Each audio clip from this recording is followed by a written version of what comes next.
Bum, bum, bum, bum, bum, bum, bum, ba-da, bum, bum, bum, bum, ba-da. Bum, bum, bum, bum, ba-da, bum, bum, bum. Bum, bum, bum. Bum, bum, bum. Ba-da-da, dum, dum. Dum, dum, dum, dum, dum.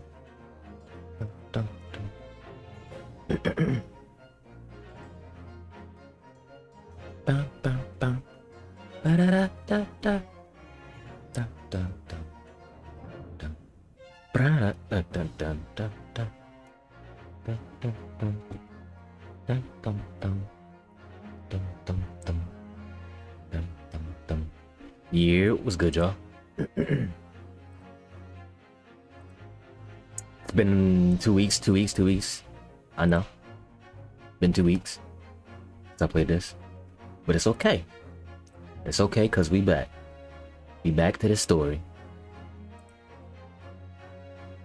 It's okay, because we back to the story.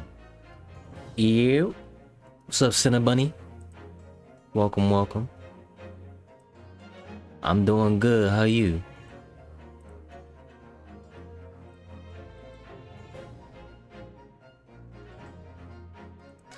Last time we played this, new case. Hello, motherfucker. Hello, motherfucker. New case. Our boy Kaz died. The homie Kaz. He got clapped. And I got blamed for it again. So we've been going around this boat trying to figure out what's been going on. Apparently there's this Russian terrorist around. We got a ballerina who stole a tiara right here. Her. Doing pretty good. Hey, that's what's up. It's a good night. It's a good night. We got Herlock Sholmes, the worst detective ever. I could just pull up the court record. Yeah, boy Kaz. We got Mikatoba, Susato. Been throwing me. Gullible. I gotta warm up to her. Though. But right now she is... I don't know. She's something. You got Detective Dumbass. We got the homie Hosonaga. He's undercover again, apparently. He was supposed to be protecting Kaz, but we all know how that turned out. We got Beef Stroganoff. He was just guarding the hallway. Grimsby Roylott, which is actually Nicolina. We figured that out last time. So that's where we were at. That's where we were at 2 weeks ago. Let's hop back in it. Let's get back immersed. Let me get back in my voice acting bag.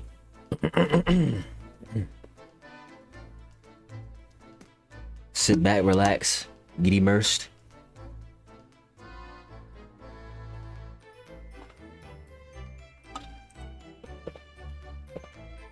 Drink some more water, because I'm gonna be talking a lot.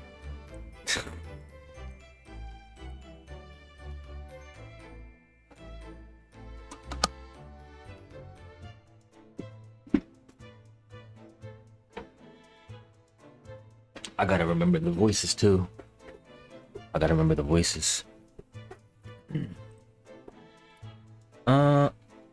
We didn't look around the room when we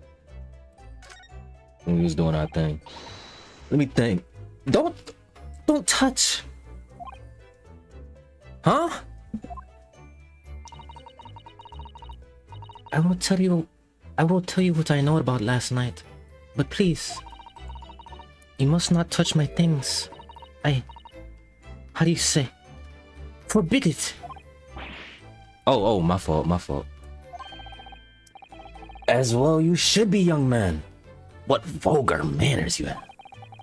Poking around in a young lady's private belongings. Neither shall I allow it.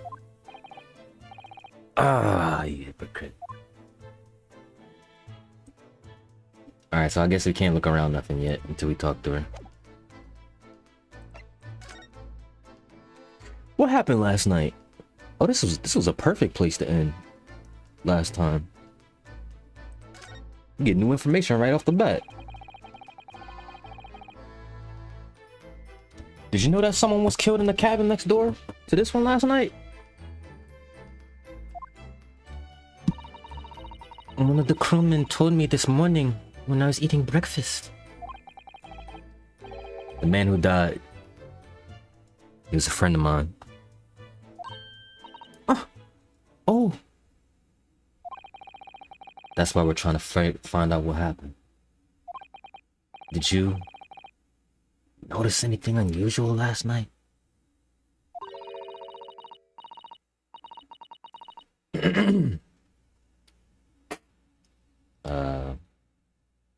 Okay. Perhaps you heard a strange noise, for example? Perhaps people talking? Perhaps the ship was absorbed in a wild tempest. Yo, shut up, bro. If that happened, we wouldn't be on the ship right now. Perhaps a steam engine exploded. Thank you, Ryu. Perhaps everyone on board would have noticed that. Miss Pavlova, is there anything you can tell us?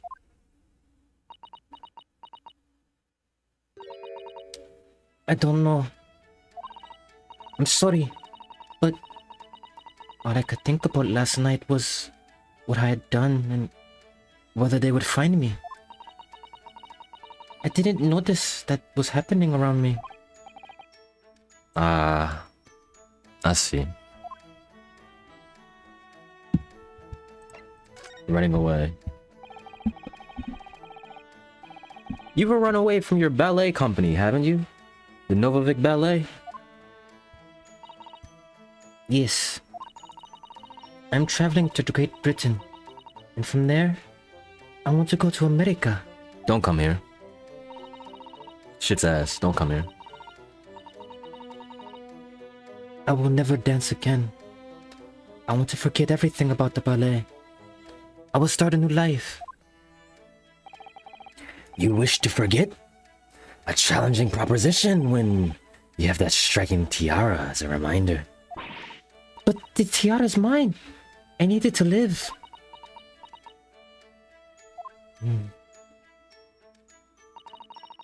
I have no money of my own.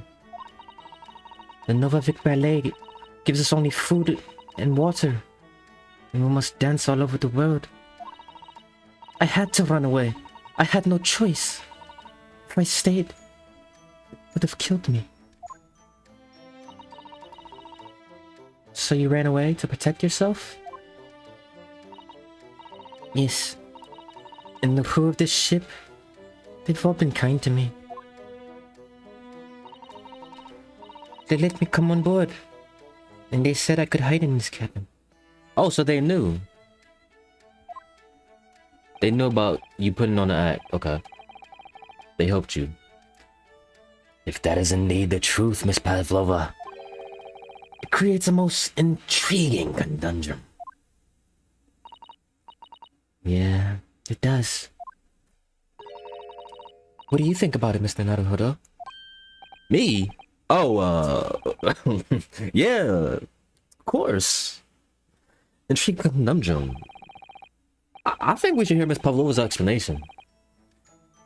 Typical conundrum, I don't know, but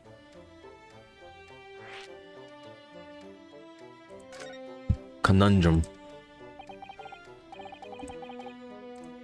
Miss Pavlova, allow me to pose you a riddle.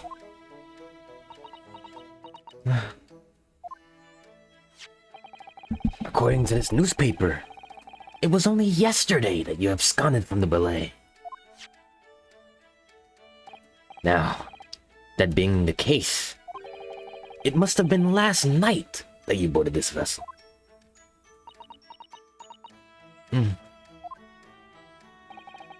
However, the SS Buria stopped by no port last night. That's it, yeah. Yeah, you had a good thought for once. So how is it, Ray, that you come to be aboard?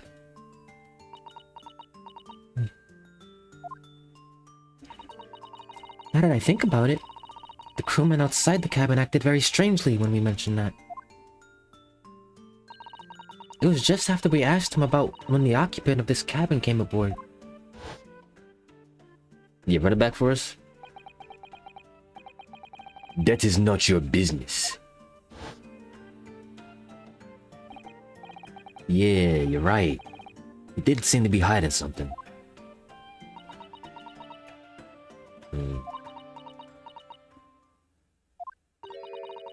An angel descended from the heavens, bringing grace and beauty to the stage. Huh? Shorty, what? What was that? It is how the Russian newspapers described one of my performances. And that is how I came here, too. I descended from the heavens, 'cause I'm an angel. Did you hit your head? Consider English isn't your mother tongue. Your description is very vivid. Mr. Sholmes once said, I never can resist the touch of the dramatic. It seems Miss Pavlova is the same. A genius descended from the heavens, bringing grace and beauty to detection. Words once said by myself. A quote from a wonderfully extravagant advertisement. For the adventures of Sherlock Holmes, in fact. There you go, self-promoting again. Yeah, Mr. Shoei. Anyway, doesn't look like Miss Pavlova is going to tell us what really happened. Interesting. So, the friend you mentioned is inside your traveling case, right? I don't think animals are allowed on board, according to the rules of passage. Oh, please, don't tell any of the crew. If they found my precious, then the burly Russians would bestir themselves in unison to throw you and your case overboard, no doubt. Oh! So reassuring, bro.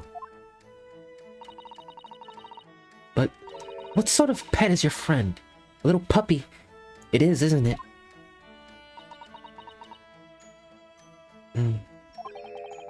Maybe a little rabbit? Adorable little rabbit?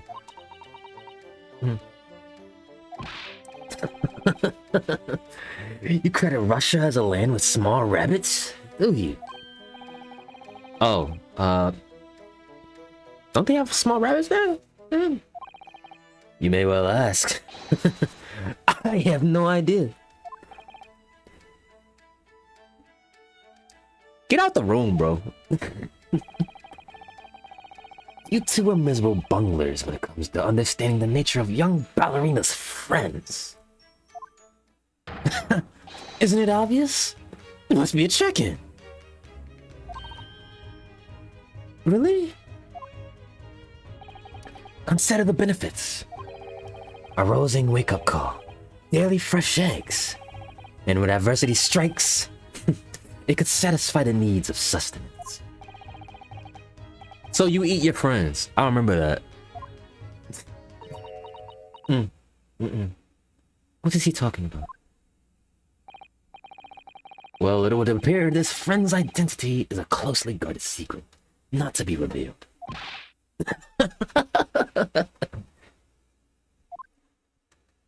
I'm glad one of us is having fun. She obviously doesn't quite trust us yet. There's something I should like to show her, I think. Maybe she might be able to shed some light on it. Hey, you wanna see my school badge? You wanna see my school badge?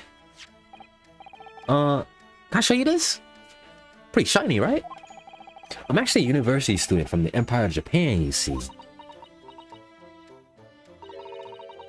That means nothing to me. Nah. Why would it? You know, I'm just trying to show off, you know? Mr. Naruhodo? If you're determined to flaunt your Yume badge, at least choose a Japanese person who might recognize it.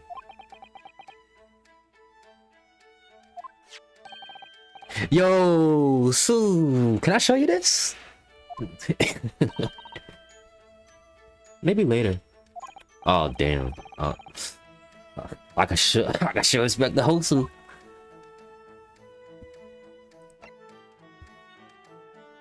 Alright, let's see. I'm guessing it would be this. Miss Pavlova, would you take a look at this? I don't know. I don't know anything. Mr. Naruhodo, you're frightening the poor girl. Oh, my fault. Okay, that wasn't right. That wasn't the right one.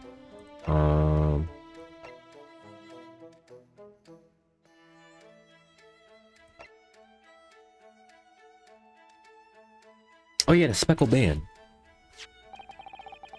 This is the diary of my friend who passed away. His diary? Yeah, and he wrote in it last night before he died. Something a little unusual. Reads, 1:23 a.m. I can hear a faint whistling sound. Then a few minutes later, 1:35 a.m. Looks like some sort of speckled band is dangling from the ventilator grill.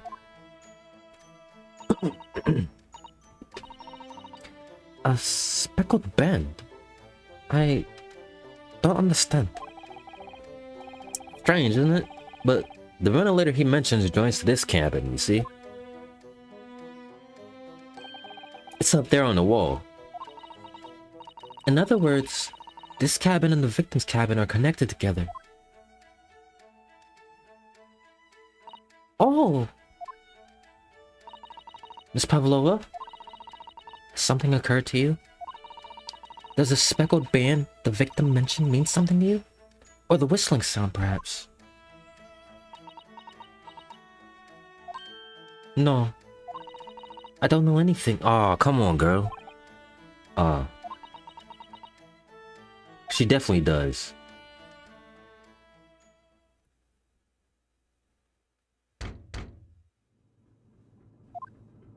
Who is it? Excuse me, Mr. Roylat.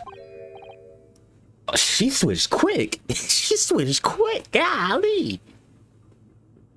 Her quick. We gotta study that quickness. Yes. What? Whoa, she fast.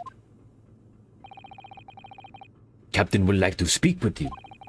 You must come to Captain's quarters at once. Please. Alright. I will come now. Why you still got the scissors out though? What? I got something on my face? You must leave. Now. Oh no, it's fine. Don't mind it. Yes, please. Don't worry yourself, Mr. Raylot. Get out! The passenger said out! Or you want me to throw you out? Looks like we'll have to leave investigating this cabin until later. What a pity. We tried to be sneaky. Didn't work. And so we lost our chance. Having still not managed to investigate Miss Pavlova's cabin, we were unceremoniously chased out. That is to say, we were quite literally picked up and thrown into the... Oh. He picked us up. Oh. Oh, I could have gone on a little further last time. I didn't know.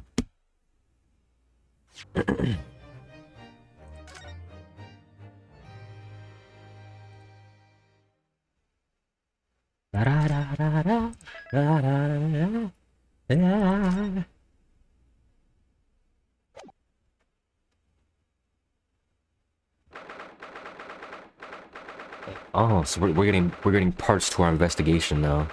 Interesting. I wish we hadn't been thrown out like that. I wish we managed to find some clue as to what that speckled band might be. We didn't manage to investigate at all. And I imagine that we won't be able to for a while longer. We'll never get past that sailor guarding the door. He's clearly glaring at us, as if to say, don't even think about it, bub. Oh, wait a minute. What is it? Well, what happened to our great detective friend? Where did he go? Where did he slip off to? Oh, yes. He's completely disappeared. When did he do that? He slipped away as quietly as the wind, but not before ensuring that these were securely back on my wrists. Damn.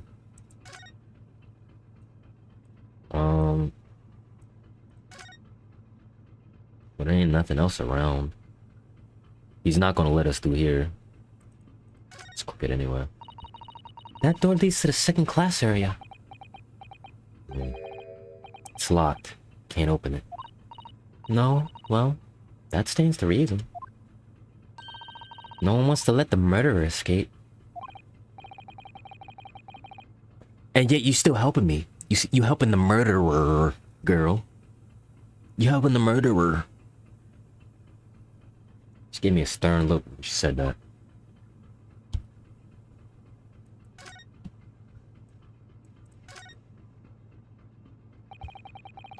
I really wish we had a chance to look around in Miss Pavlova's cabin.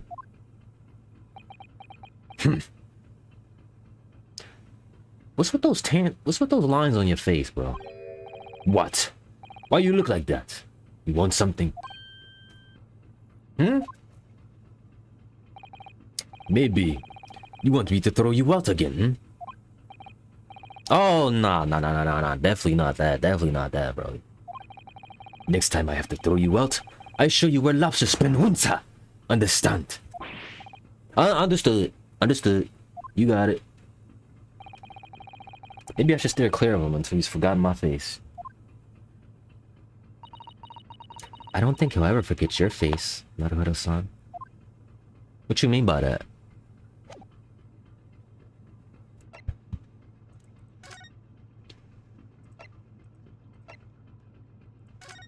I guess we're going back to Kaz's cabin.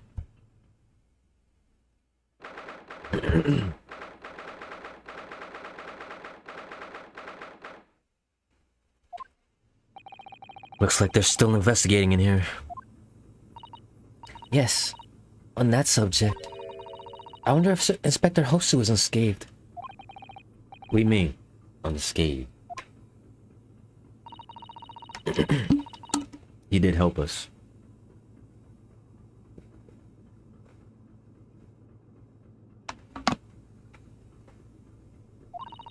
Surely you haven't Mr. Naruto-san. Don't you remember what he said about allowing you out of this cabin to investigate? He's going to talk to the captain about it. He said he'd lay his life on the line for you. Oh, yeah. But I'm sure he was exaggerating. See what he has to say for himself. He might have some new information for us. Never know. So, where is he? Oh, there he is. Did he get beat on? Hold on. Damn! Ah, you're back. Inspector! What happened to you? Your face is... Please, don't worry about it. They're just scratches. Look at them bruises. Maybe by a bear, maybe. And I told the captain not giving you permission to investigate. He told me he'd punt on me with his fists and then toss me overboard. Huh? But the pummeling was over in a flash, and he must have decided against throwing me overboard. So, it was nothing, really. It looks like he wasn't joking when he said he'd lay his life on the line if he had to. Well, thanks to your efforts, we now know a little about the neighboring cabin. Yes, so I understand. Oh. I bumped into a man claiming to be a great detective a little while ago. I think his name was something like Erlock Sholmes. I don't think he was German though. That's the same thing I said. Shall we compare notes then? We can tell you what we found. Yes, let's do it. Let's go. You the real detective. What? Nikolina Pavlova? She's in the cabin next door? Oh, do you know who she is? Please. What self-respecting ballet fan wouldn't know that graceful angel? Got a little too hyped there. Too hyped. Think I upset him there. Well, that tells us the neighboring cabin is unrelated to the case at least. Oh?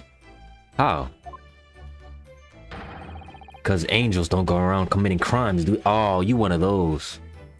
You think she can do— You think your idols can't do no wrong. You one of those. Okay. Nah, I definitely upset him. Yeah, he's a stan. He ain't gonna be helping us there. He's a stan. Inspector, has your investigation in here proved fruitful? If I'm honest, there's very little more I can do. Our duty is to make sure the scene isn't disturbed, ready to be handed over to the Hong Kong police. So I'm just keeping watch here, trying not to take my eyes off the job. Oh, I see. Ah, there is one thing. I do have a small piece of new information for you. Oh? What? Yes, do tell us, Inspector, please.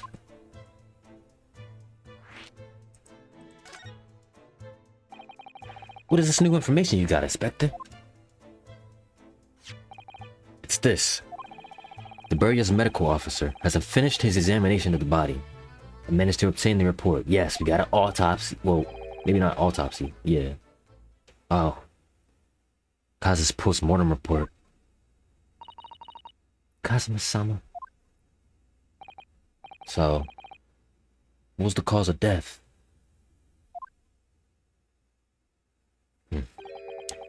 Damage to the cervical vertebrae is what's written in the report.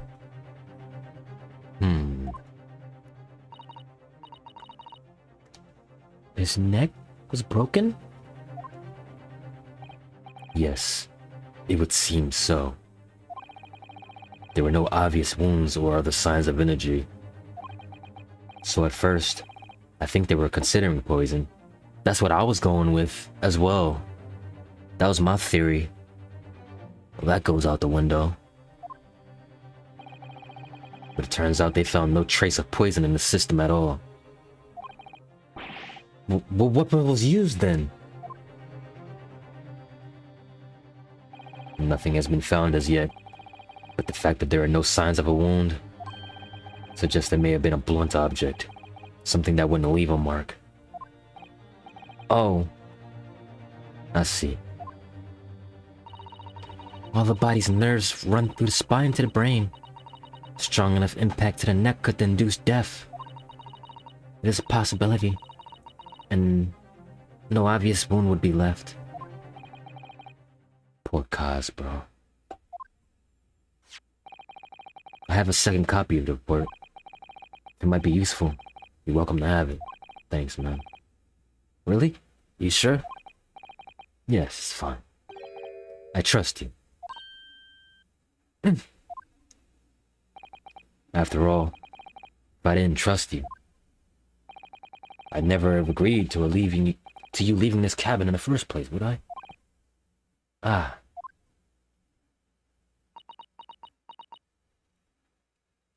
You don't trust me still, apparently.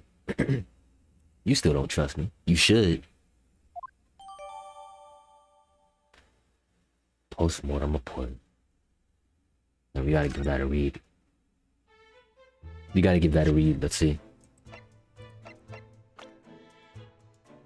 What's wrong with me? Male, Far Eastern. Time of death, somewhere between 1 a.m. and a little past 2. damage to the cervical vertebrae, resulting in instant death. The victim's neck was almost certainly broken as a result of a strong blow to the area. No obvious external injuries or traces of poison. Let's talk about our thing. Oh, Mr. Sholmes was here, was he? Yes. Seemed to be enjoying himself a little too much as he crept about the floor investigating. But then he suddenly left. Suppose he must have become bored. Did he say anything at all? Actually, I didn't mention it. Yes, just one thing, but he practically shouted it. It's shoe polish, was all he said. Huh. Shoe polish? Wonder what he meant. It was when he was over there, by the piece of broken glass. Do you see?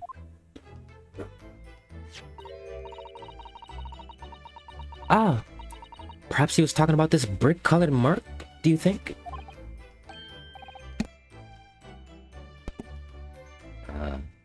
Yeah, that must be it. But how could Mr. Sholmes know it's shoe polish?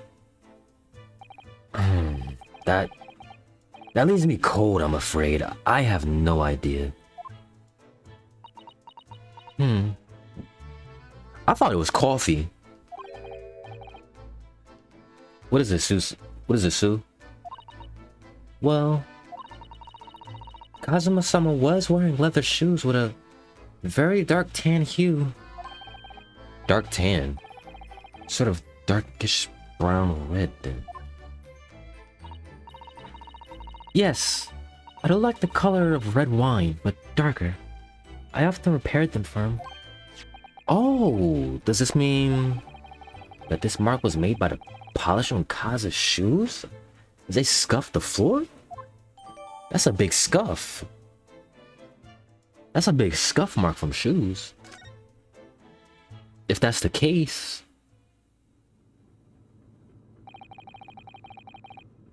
That's really all I can tell you at this stage. I shall return to my post.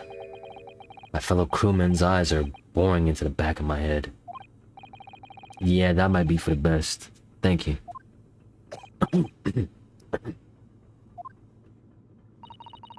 Poor Inspector. Look exhausted.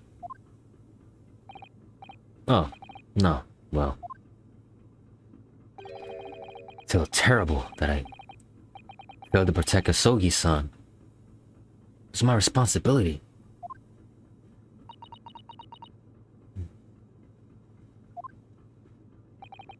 Of course, my pain is nothing compared to yours. You were his friends. The truth is, I seem to have a heavy head ever since I woke this morning. Oh! Just like me? Heavy head. That's interesting. Were you drugged as well? My head's still throbbing too.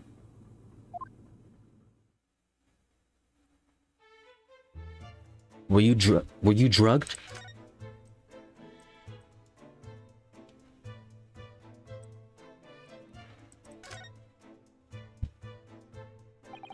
So this ventilator joins to Miss Pavlova's cabin. Yes, that's right. Just a few minutes before he died, Kaz saw something emerging from it. The speckled band, as he described it. If only Miss Pavlova had been able to shed some light on it. But she seemed as baffled as we are. Yeah. Wonder if she's telling us everything now. I doubt it. Not sure. I know most people aboard would say the same thing about me, but there was something about that woman that didn't sit right with me.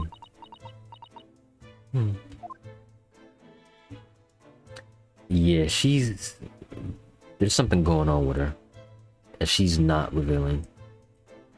As well as the dude, Beef Stroganoff. Who are you? I didn't get your profile. You! Where did you go? Oh, I just went to the next door Right! Who gave you permission for this? Well, Seaman Hosonaga did. The new Japanese, was it? Later, I will roll him into a ball and throw him in a cold room. Oof. He's going back to guarding the door. I hope Inspector Hosonaga doesn't find himself in too much trouble on our account. He's really gone out of his way to help us, hasn't he? When we get back to Japan, we'll have to take him for a steak at La Carnival. That could be a very long time from now, Naruto-san. You don't have your name.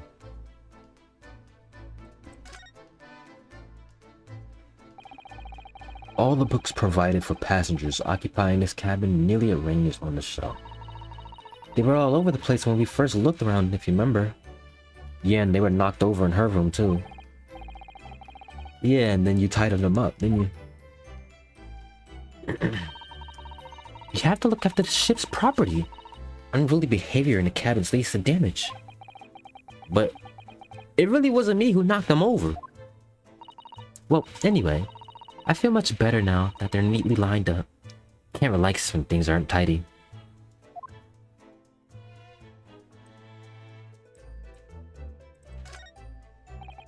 This is where Kaz spends his final moments, writing his diary. 1:23 a.m. I can hear a faint whistling sound. 1:35 a.m. What looks like some sort of speckled band is dangling from the ventilator grill. Looking at his writing here on this page, it's almost impossible to believe that he's gone. Kazuma must have left us a valuable clue in these words. Sure of it. We have to solve this mystery, Naruto-san. We will. It ain't looking good though. My whole thing was poison. Nah, I don't know.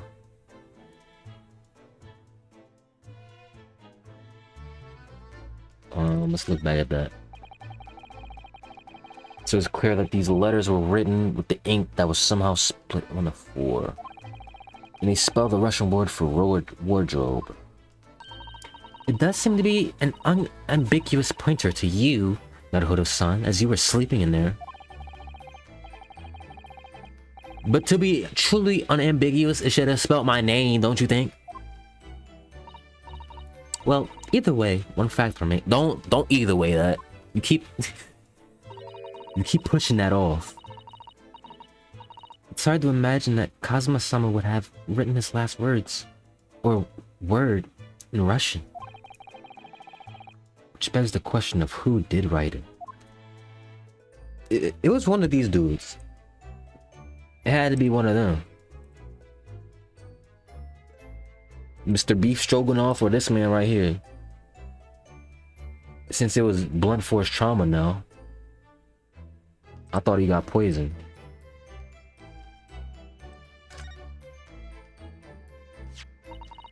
It really is such a beautiful color. This glass. Looks like whatever it was broken and clean in two. But the other half is nowhere to be seen.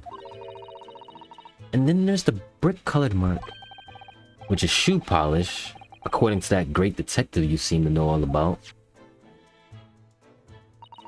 Suppose it must be from Kazuma-sama's shoes. Maybe.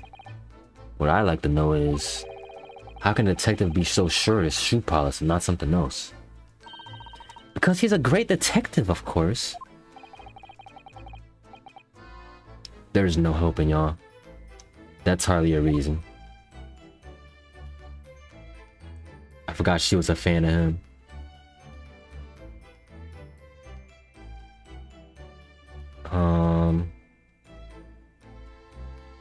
There's not much here.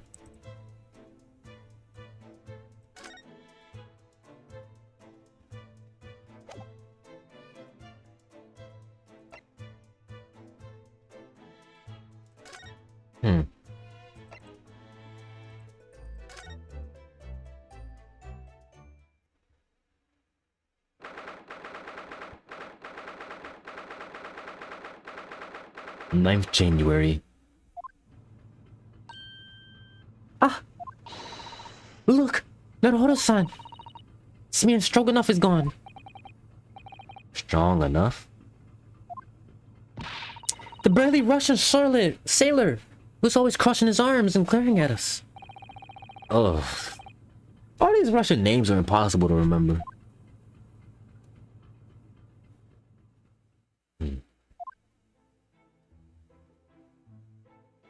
Tra-la-la.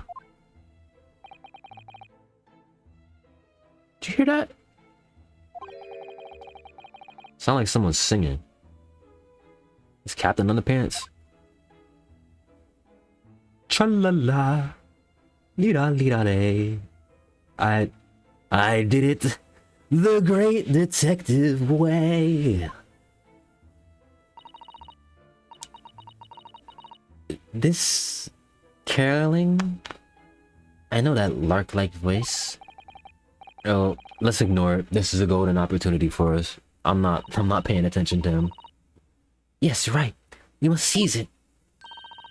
Let's get inside Miss Pavlova's cabin while we can and investigate. Definitely, before that stringy knot crewman comes back. It's Stroganoff, not stringy knot.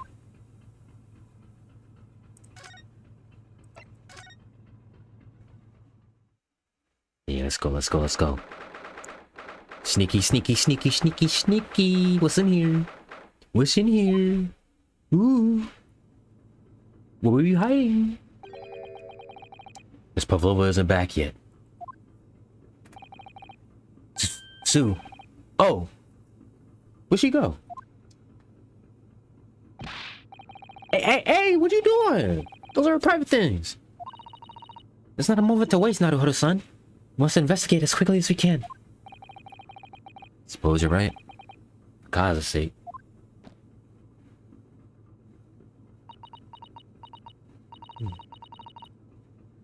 Not just for Kazuma-sama. What do you mean?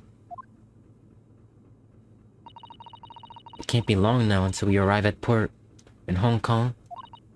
I don't want you to be in those handcuffs when we get there. So you're turning around now? Really? Really? You're having a change of heart? You're not gonna be so mean to me? You're not gonna think I'm the killer? Really?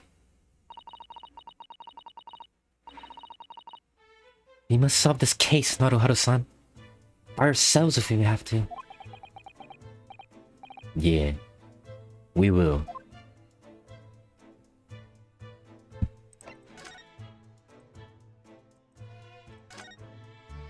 What you got on your desk? There's a few books on the desk. Nothing else by the looks of it. Well, Miss Pavlova only ran away from the ballet last night. She's hardly occupied this cabin for any time at all. That's true. Wonder what kind of book she likes to read.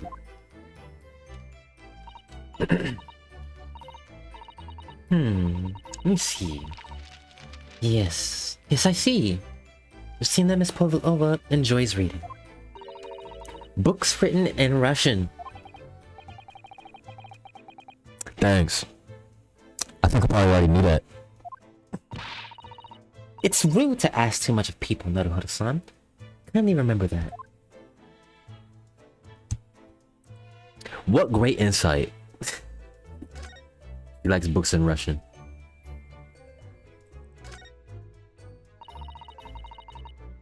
It would seem this tea pot is empty. So the natural conclusion is that the Russians are a very thirsty people. Huh? Or because Miss Pavlova only came into this cabin last night, she hasn't had the chance to make any tea yet? I mean, could be either. It's definitely that they're excessively thirsty. I lay 1,000 on that one. What? What's going on, Ryu? I don't know about that one. They just thirsty? You're rather obstinate, aren't you, Naruto-san?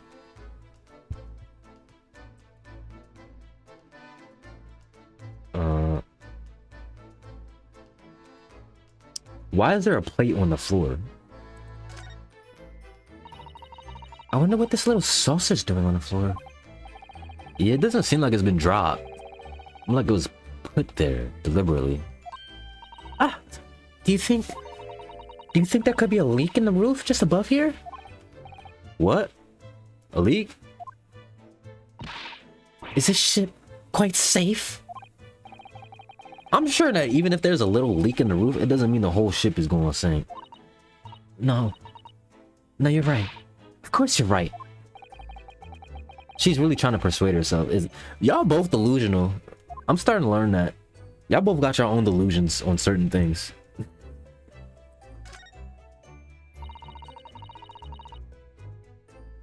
I suppose every cabin has a waste paper basket.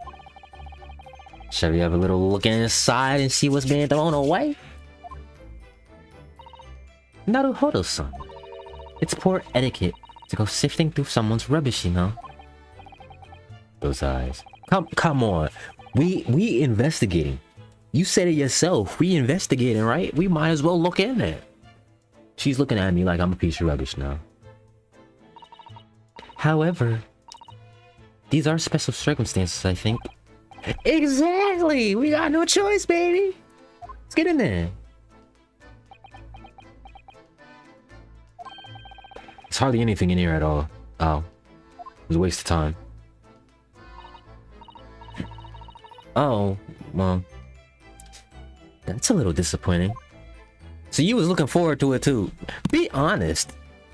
Be honest. Oh my! Miss Pavlova's case is open. It's completely empty inside. But according to the great detective's great deduction, she was hiding her special friend in there. Yes, a friend that she had to keep secret. Because you're not allowed to bring animals aboard this SS Buria. You know what kind of animal she had in there? Maybe a bird. Or a snake? And more to the point, where is it now? You gotta look for that. All the books have been toppled over together. Look, every single one. Do you think that's a God of the Seas prop? He's toppled too, though. It's exactly the same as the bookcase next door. In Kazuma's cabin. Perhaps Miss Pavlova was practicing a difficult ballet pose and fell against the bookcase? I don't know. She really be practicing ballet on the same night she ran away from her ballet company? I think that'd be the last thing she'd be thinking about. Alright then. It must have been you! You lost your temper and knocked them all over in a fit of rage?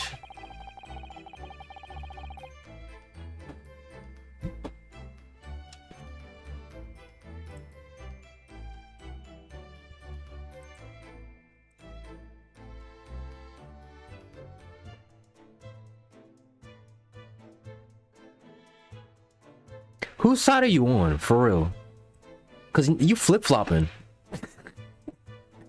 Whose side are you on? Not everything bad that happens on this ship is because of me. Well, anyway, I'll set them all straight again in here too. I don't like seeing things in disarray.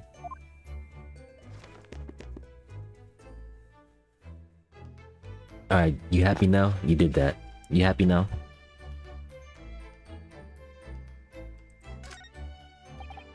Yeah, they're displayed in the cabin too, look. The SS Buria's rule of passage. Passengers must not keep weapons or other dangerous objects in their cabins. Pets are also strictly forbidden. I suppose Miss Pavlova realized that she needed to keep the contents of her case a secret after she read this. Her special friend, I mean. Wonder where her friend is disappeared to now. It's probably having fun exploring the ship, I imagine. I just hope Seaman Stroganoff doesn't find it and throw it overboard. Oh yeah. So do I. That'd be bad for the pet.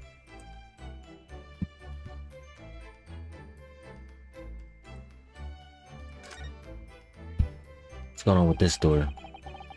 This cabin door has the same simple sort of bolted latch that our cabin door has.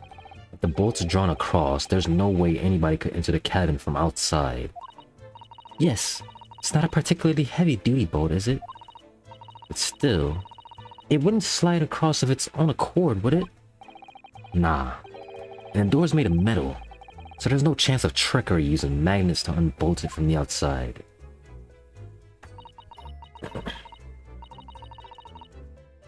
And it seals up perfectly too.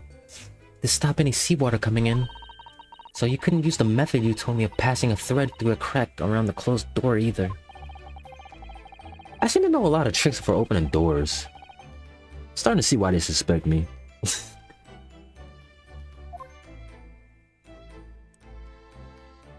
Oh, I can't look at that bag right there?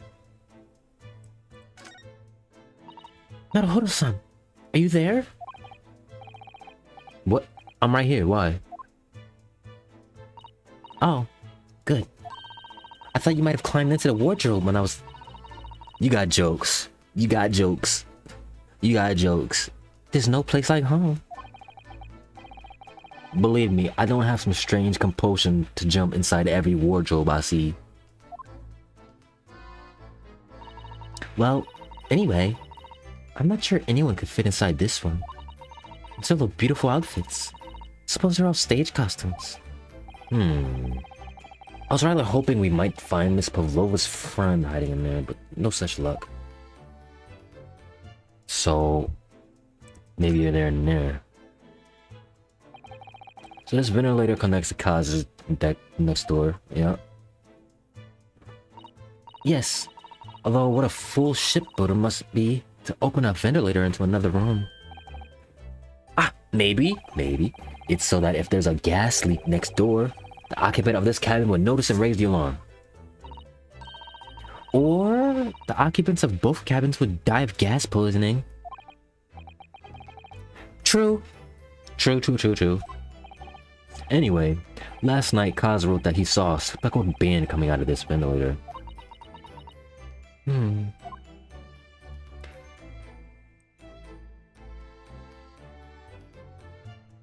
You miss anything? That's it?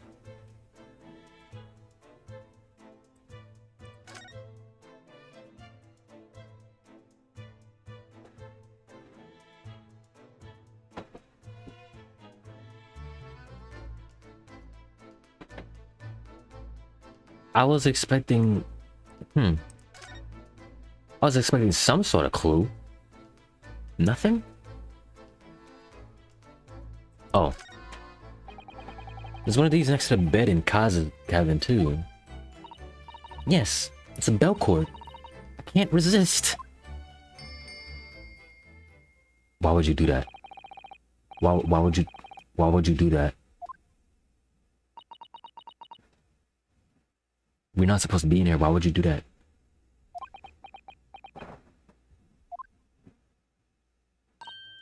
No.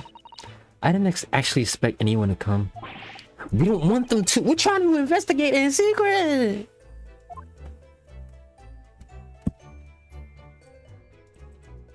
Oh boy.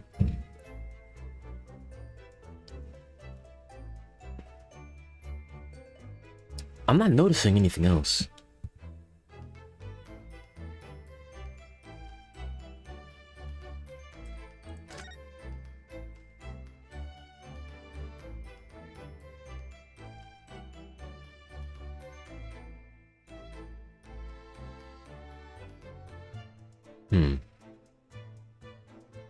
Is that really it?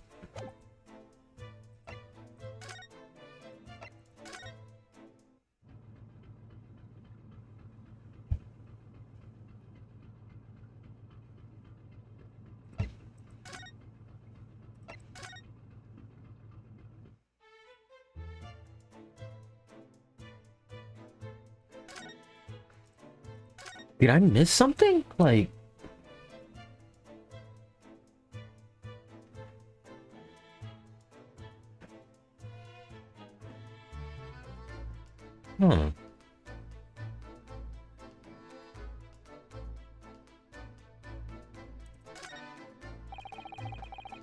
Those are passes for travel.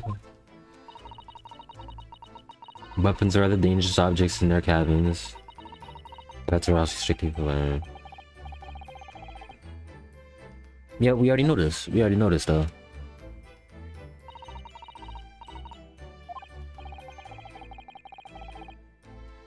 Yeah, she called it her friend. We don't know what form this friend takes yet. I'm almost certain that whatever it is, it's inside the traveling case in her cabin. There's more to a friend. There's more to it than it seems, I think. But we didn't find it in the cabin. We didn't find it in there.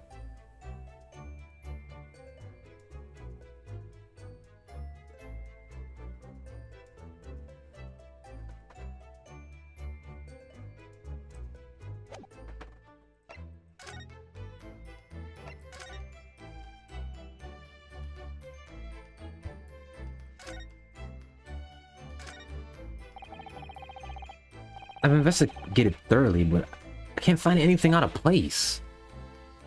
Oh.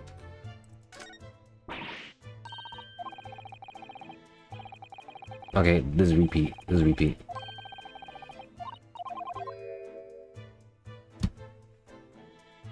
Huh.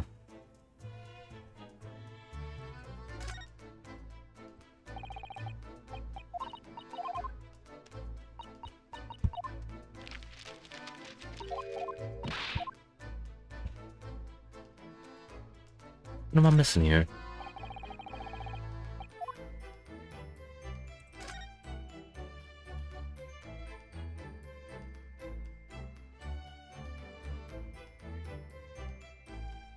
Is there something off? Am I seeing?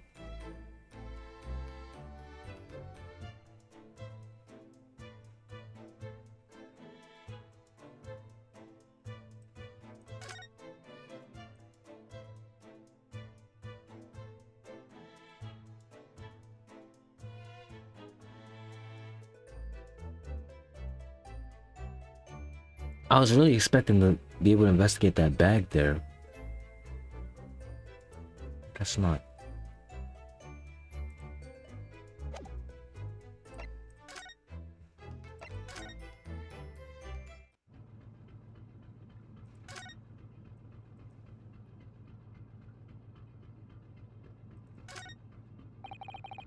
First class cabin number 1. Yeah, that's our cabin. Not our cabin. It's Kaz's. Sorry? Your accommodation is confined to the wardrobe inside the cabin. You know how to make a stowaway feel small, don't you? Small as the wardrobe I've been calling home. Anyway, I wonder if Inspector Hoso has managed to uncover any clues. Well, we already did that. Oh, we didn't talk to you. We didn't talk to you. Let's talk to the clown. Let's talk to the clown. Oh, it's Mr. Sholmes. Look. Whoa, you never know where he's gonna turn up next, do you? He seems to be stealing a look at something as he sings to himself.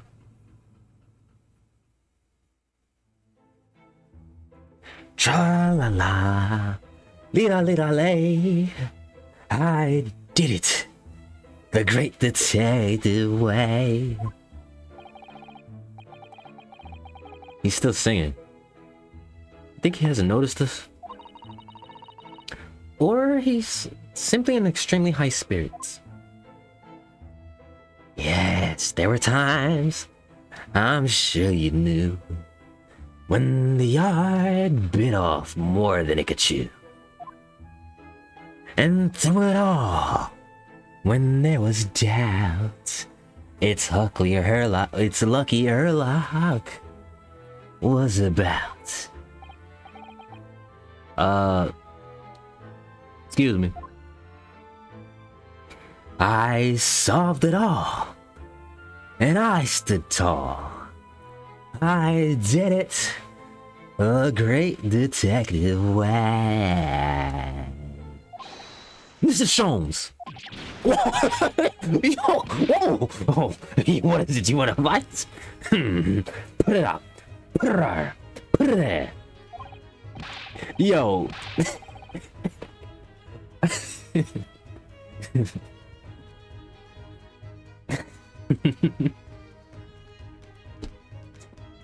I love this guy. He's a clown, but I love him. Honestly, interrupting a fellow when he's singing? And I was just about to reach the climactic finish. Sorry, I thought you were never going to stop. So I figured now is as good a time as any. I very nearly dropped you to the floor with my famous right hooks. Alright, I get the picture. Could you put the fist away? You know, this is a good fight theme. This is a good fight theme. Yo, he really squared up. He really squared up. Mr. Sholmes, you seem to be examining something before we interrupted you. Ah, yes. That. I was immersed in the study of the ship's log, as penned by the stockily built crewman who's been usually guarded on here. Oh yes, the ship's log. Did you find anything useful from it? Well, after 2 a.m. this morning, the majority of the entries are blank. Which means that there was nothing to report. Nothing to know happened, so... Oh, you're so stupid. You're so stupid, child. You truly are a student from the land of the rising sun. Oh, you've been utterly blinded by it. Sorry? Your logic, my boy, is inverted. Whatever you do mean, Mr. Soames? Observe the other pages, and all should become clear. It would seem the same crewman of off-stand sentry in this first-class passageway, and he has an almost religious practice of recording nothing to report every half hour. Oh, he writes that in every 30 minutes? Nothing to report. Precisely. Put simply, the seaman writes, nothing to report, when there's just that. And yet, the ship's log from last night is largely blank. He didn't even write nothing to report. Do you mean? Yes, there were circumstances afoot last night, which led to the seaman being absent from his post. What kind of circumstances? What happened? That remains a mystery for now. But we can be assured something significant took place. So significant that it caused the seaman to forget his regular habit of scribing nothing to report in the log.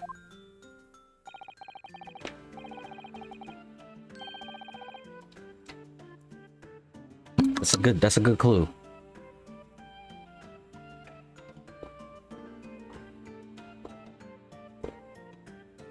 That's a fantastic clue. These are important details. I would stake my life on it. You must log the ship's log in your mental file. The ship's log? There were virtually no entries from 2 a.m. until early this morning.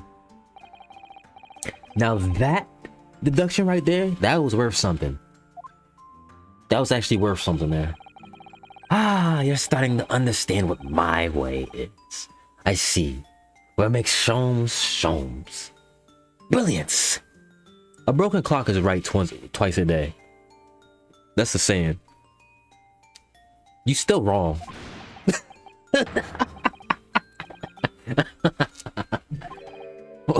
Oh. Ah, ow. What is it? You hurt? Oh.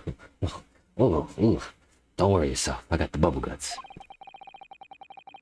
I seem to be afflicted with a throbbing head this morning for some reason. Nothing more. That's three. Alright, that's 3 people now. That's 3 people now. You noticed the 2, Sue.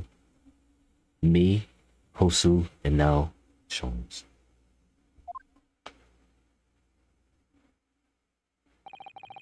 Well, my friends, until our next encounter. still singing to himself. I can hear it as he wanders off with the passageway. Tra la la la la la. Something wrong, Sue? I'm lost in thought. It's just... Well, I feel the same. Sorry? Ever since I woke this morning, I've had something of a... Was there something in the air? Like... Sort of continuous throbbing. You too?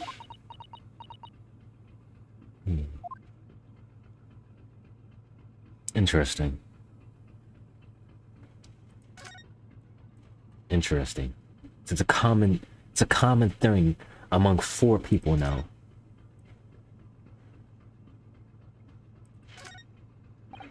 Miss Pavlova's cabin.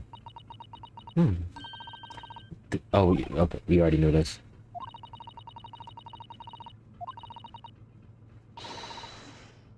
We can investigate every last inch of that cabin. Not sure if we can go that far. Sure, we do it with a little more. Alright. With that new information, what did that unlock?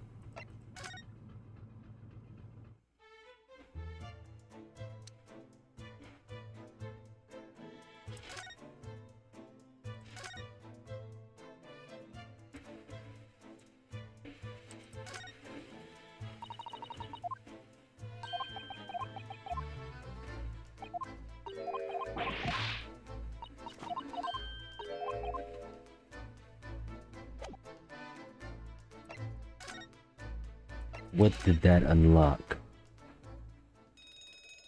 Oh. Ah! What's that?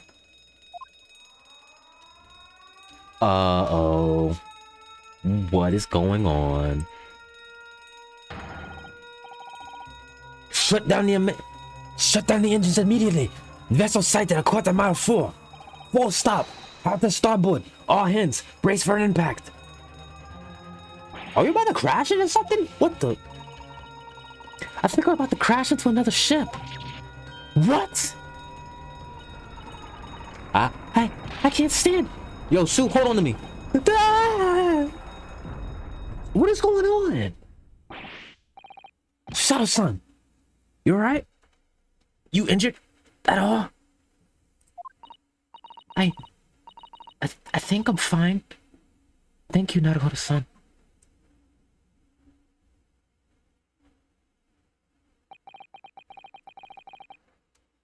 Looks like we avoided a collision. I think... Yeah, the ship's come to a complete stop. Oh my goodness! Why, you Naruhodo-san? Are you hurt? Nah, I'm fine. Uh-oh. Uh-oh. Uh-oh. Uh-oh. Uh-oh. Uh-oh. Uh-oh. Uh-oh. Uh-oh. Uh-oh. Uh-oh. Uh-oh. Uh-oh. Hello? Is anybody in there? Shout if you need assistance. Oh, that might be Hosu. Shout if you need assistance. Oh, that sounds like... It's Mr. Hosonaga. Is that you in there, Naruhodo-san? Unbolt the door. Quickly.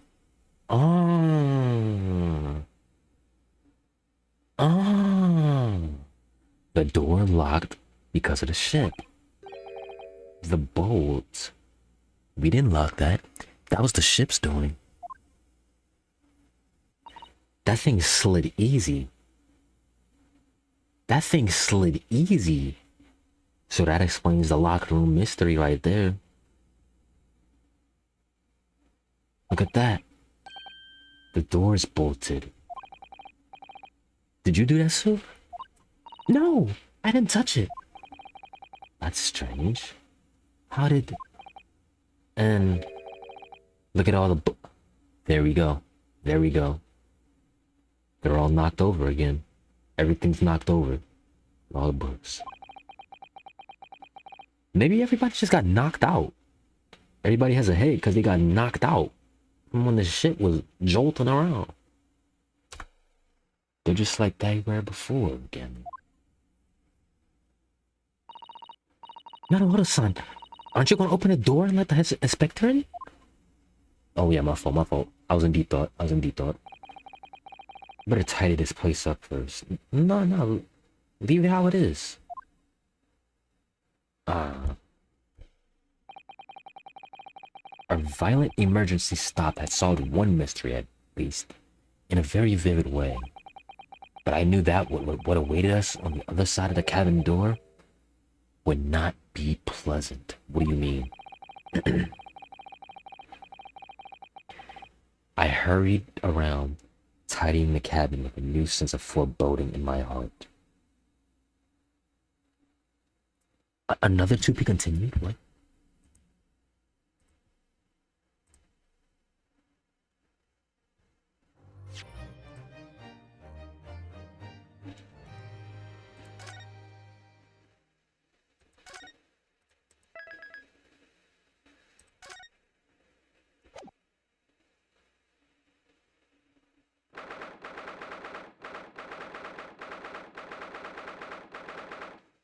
What's about to happen?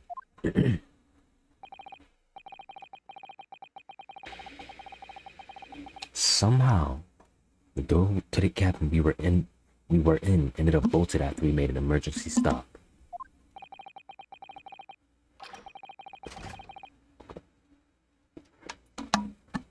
Sue took a deep breath and gently slid back the bolt.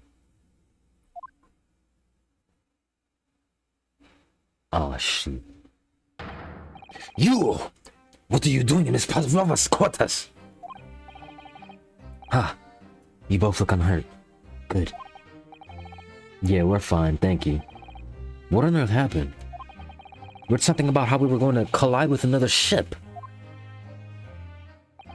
Yes, appears to have been a false report, though. A false report? Why would that be a false report? How did that happen?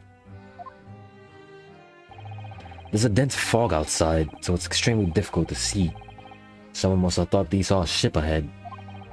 This person obviously triggered the alarm, and that's why we made an emergency stop. Everything is chaos! Passengers are screaming. Crew are running everywhere. This first-class area is the only quiet part of the ship at the moment. Oh, I see. Someone triggered the alarm. Does that mean... has someone pressed that button outside? Interesting. Ah! You wicked intruder! Dressed in all black! You are the devil! What? Me? Me? I've been called a lot of things before, but that was the first. You opened my traveling case! How could you? What? No, we didn't touch it. We didn't touch it. That's right, Miss Pavlova. It was already open when we came into your cabin. Inspector! Yes? Arrest this man! I know he did it. He's a criminal! Is it not enough that he's killed a man? Da! And he is stowaway as well. If Vixen promises not to steal chicken, do you believe?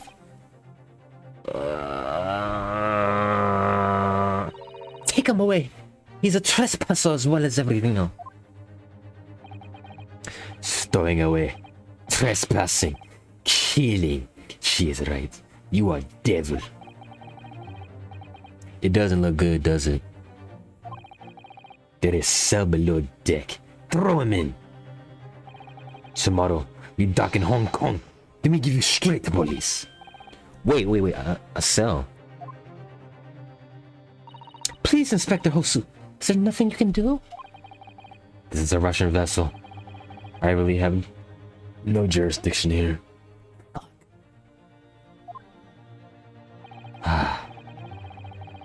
After my last appeal to the captain's good nature, I think I'm out of options. This is terrible. This is a real crisis. I've got to find a solution somehow, some way. Immediately. I'm getting falsely accused here.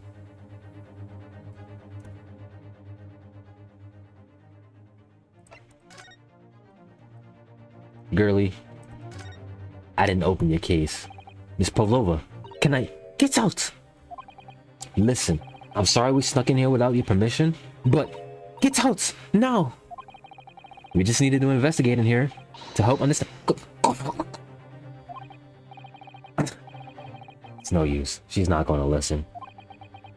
I need to find someone who will. The fuck are you doing, bro? I'll get to you in a second. Please, just give me a little more of your time. I do nothing for you, except show you way to Strip's prison cell. Thanks, but no thanks. I'm innocent, though. I didn't kill nobody. And trespassing? And stowing away? Well, you know, sometimes life can lead you down some unusual avenues. And enough! You are guilty. This cell is the only place fit for you. Come on, there has to be someone. Some savior to rescue me. It's gonna be Sholmes. You've gotten yourself to a difficult situation here. By entering this cabin uninvited, I mean. Sorry. I was just so desperate to find a clue. I'm afraid there's really nothing more I can do to help you. If I push my luck any further, a punch to the face will be the least of my worries. I'm really sorry, man. I have to take responsibility for giving you the freedom to investigate Miss Pavlova's cabin. Now this has happened. I have to report to the captain at once. I really need some help here. I need a savior. We gotta rely on the clown. What the? What are you doing up there? Mr. Sholmes, why you got up the tiara? Naturally.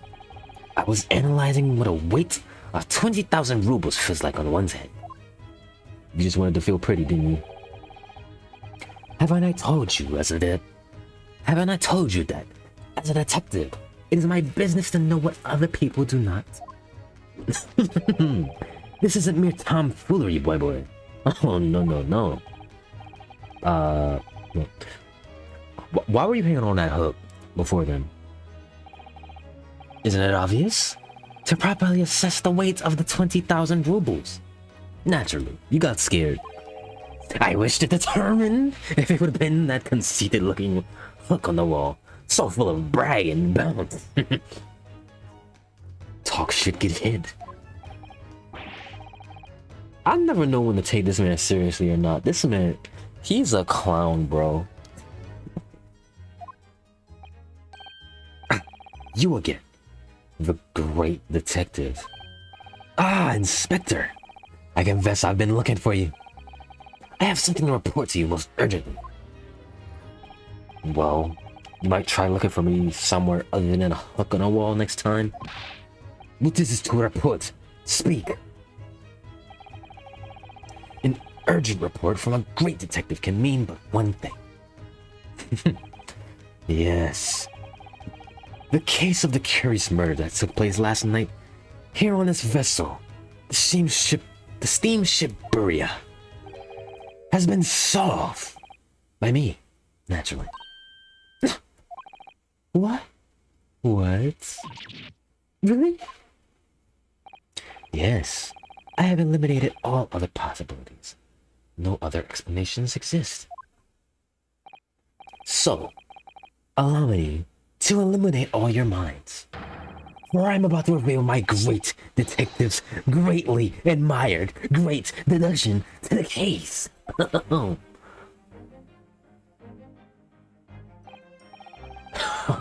You have solved it? Even Hedgehog understands this case. I need to get some more water. Hold on.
I am going off.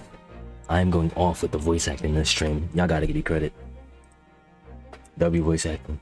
W voice acting.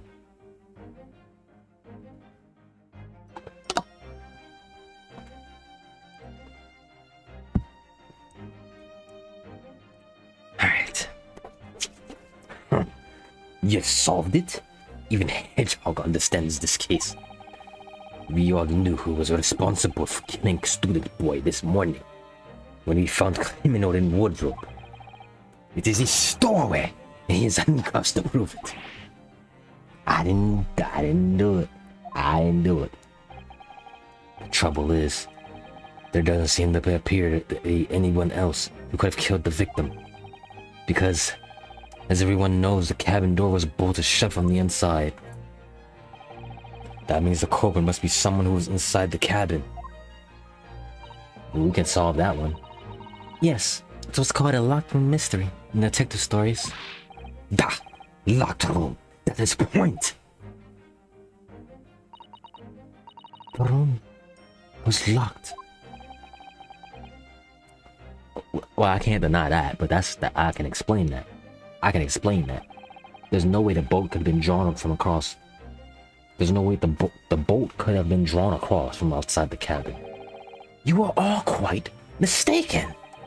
The cabin next door is not a so-called locked room at all. What? Oh yes, there is another entrance. An entrance used last night by the culprit in order to gain access to the cabin despite the bolted door. What other entrance? We never discovered one. Why? It gapes open-mouthed at you even as we speak. The ventilator, man. The ventilator? You think this is funny? I cannot even put my arm through that hole. That's because your arms are thick as tree trunks. You're suggesting that the culprit entered and left the victim's cabin through that tiny opening? It's not possible. Ah, but it is. So I see where he's going with this. The killer came from this. All right, hold on. The killer went to Kaz's room, killed them, went up to the ventilator, crawled through. Well, no, they locked the door. Went up to the ventilator, crawled through, came out of this room. And last night, the victim even witnessed the intruder in the act of passing through the ventilator. Oh, it's the opposite way, the opposite. He came through here.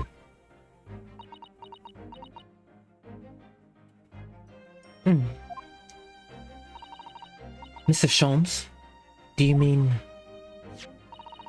Are you referring to the words Cosmo Summer wrote in his diary?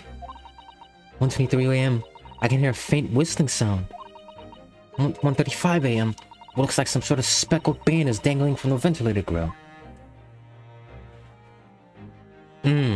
Precisely, my dear madam. But what does it mean? What is this speckled band? The answer to that particular conundrum is in this very cabin.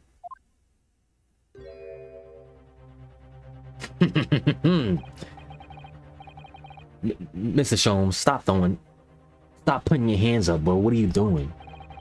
There's a distinct element of danger. Fear not. I'm ready. What I'm about to expose for you all to see will shock you to your cores.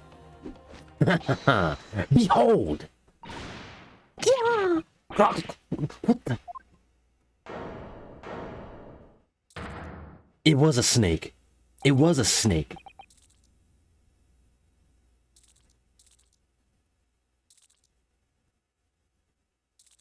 I said a burger snake earlier, right? I did say that, right? So it was a snake. Allow me to introduce you all to the band. The Speckled Band. A snake? Indubitably. That's your pet, isn't it? Oh. Huh.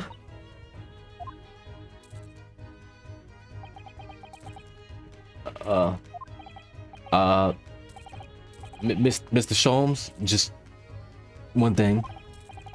Ray, what troubles you? Well, that snake isn't really speckled, is it? Looks more like stripy, wouldn't you say? Hmm? Oh my gosh. Oh my gosh.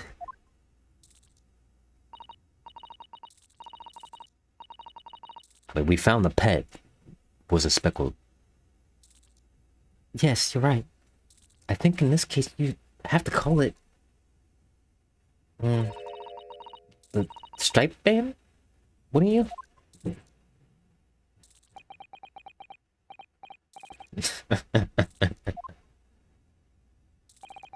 You both see and observe with distinction. However, do you not think that is precisely the trap into which the culprit wishes you to fall? Oh my goodness, really? It's a trap? How exactly? I think perhaps it is time I explain the intricacies of my train of thought. Are you ready, Miss Pavlova? I'm sorry for the young man who died, but that is all. His death has nothing to do with me. This whole thing has nothing to do with me. There are two conclusions I have drawn from the facts. Number one, last night, your friend infiltrated the victim's cabin. And number two, that same friend was responsible for the victim losing his life. No.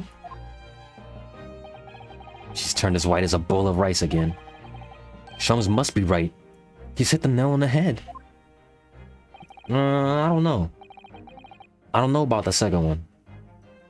I don't know about that second one. This young woman's friend killed Mr. Sogi?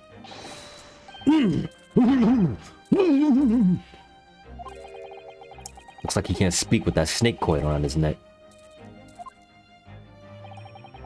I would advise as little movement as possible, Seaman. You wouldn't want the fangs of that long friend in your neck. So, everyone, let us begin. Sherlock Sholmes is proud to present his logic and reasoning spectacular. We're doing this again. We're doing this again. Okay. The game is afoot. We're doing this again. All right. The intruder's identity.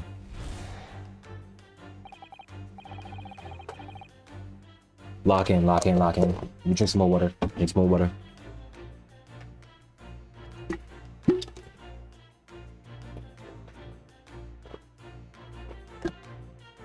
Miss Pavlova, moments ago you claimed the following. His death is nothing to do with me. This whole thing has nothing to do with me. Yet you cannot deceive yourself. Yes, when you recall those horrid events, your aching heart smarts with pain.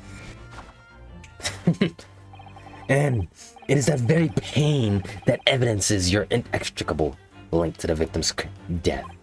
So we ask, what was the nature of this intruder that stole into the victim's cabin on that portentous night?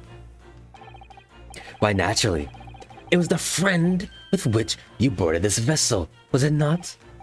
Ah, as I suspected, another telltale glance. Without doubt, your friend is the writhing serpent we see before us. Oh, it's not. It's not a... And yet, that fact leaves us in a quandary.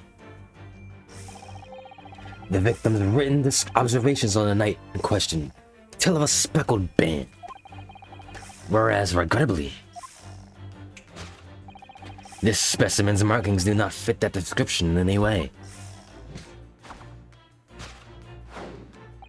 What explanation can we then give, pray? What was this sight that fell upon the victim's eyes last night. Oh, what do you... Was it the crown? No, don't look at me. This has nothing to do with any of this. Oh, but it does. You have the answer of this quandary, even now, hidden behind your back. Yes, that which you are trying, but failing to conceal. That cannot be a snake's slow skin. No. Evidently, after the subtle and horrible crime, this most deadly friend of yours. Shit, its original skin. No. I don't know what you're talking about. Last night, through the ventilator visible in this cabin, your thin, speckled friend slithered next door. Using the bell cord on the other side as a bridge, the serpent silently descended into the victim's quarters.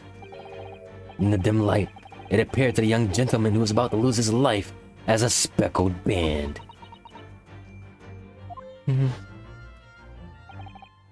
In summary, the nature of this friend of yours, which last night infiltrated the scene of the crime, is a rare breed of snake whose markings change each time it slowed its kin. A snake so dreadful, you can only imagine it would be found in the deepest depths of India. What? Alright, you did lose me a couple times. You lost me a couple times.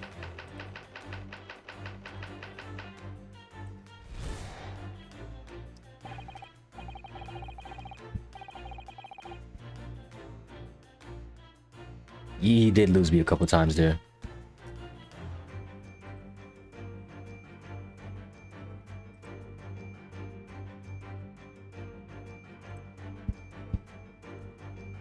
Moving on, we come to the heart of the matter. The grim demise of the victim.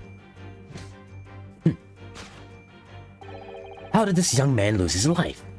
And why? According to the data of which I have apprised, it would appear that there were no visible signs of injury.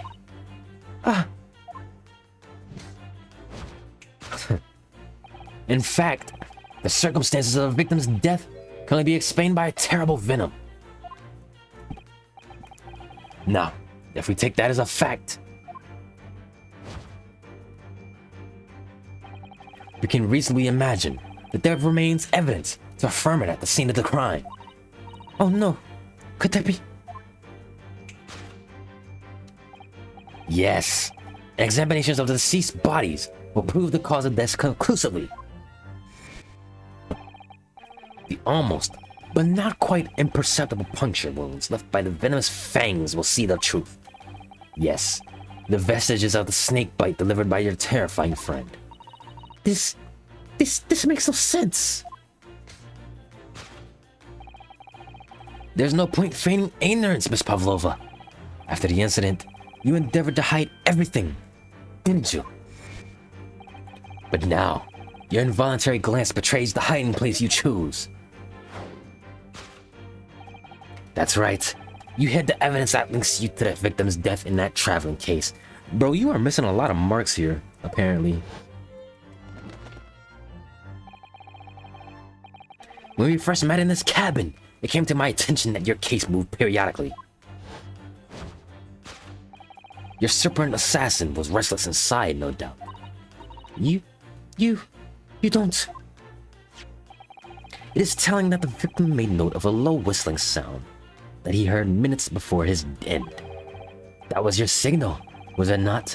The sound you had used to train your serpent friend? To... train? Indeed.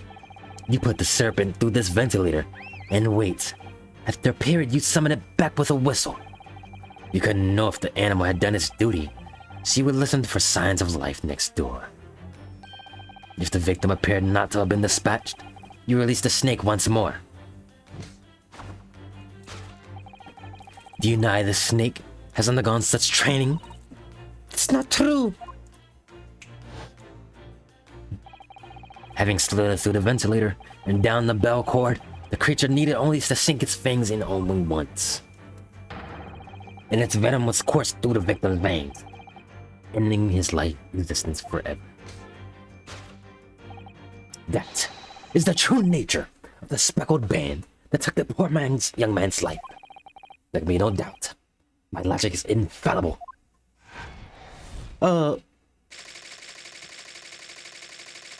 You was wrong on a lot. You was wrong on a lot of stuff.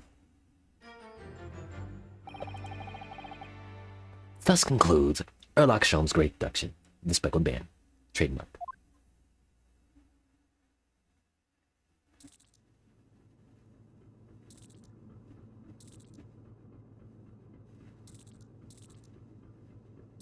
This nigga's stupid.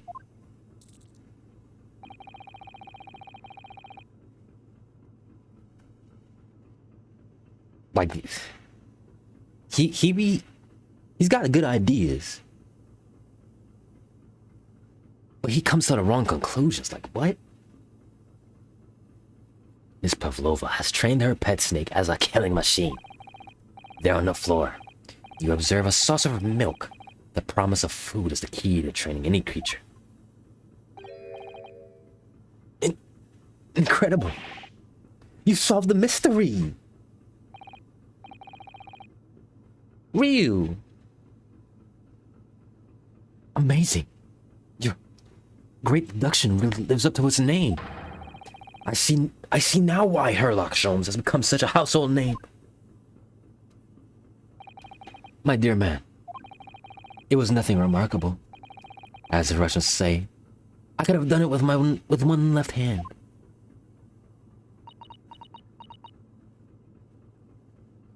Thank you, Sue. I'm glad you're seeing through it. There's no milk in there. It's empty. Could I venture an opinion, Mr. Sholmes? But of course. What's on your mind? It's just... about your deductions before, some things don't quite make sense to me. I welcome questions as to my method, and will answer both loudly and proudly. Oh, well, good. First of all,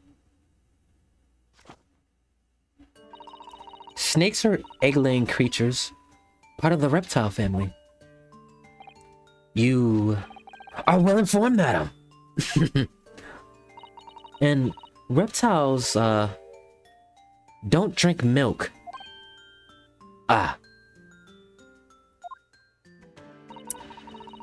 It's really only mammals that like to drink milk, you see? So, I'm not sure it would be possible to train a snake using milk as a reward. No matter. No doubt Miss Pavlova will use some other treat to encourage her pet to do her beating. Milk was really an example. The logic holds. Don't question me. Well, there's something else. Snakes have no ears.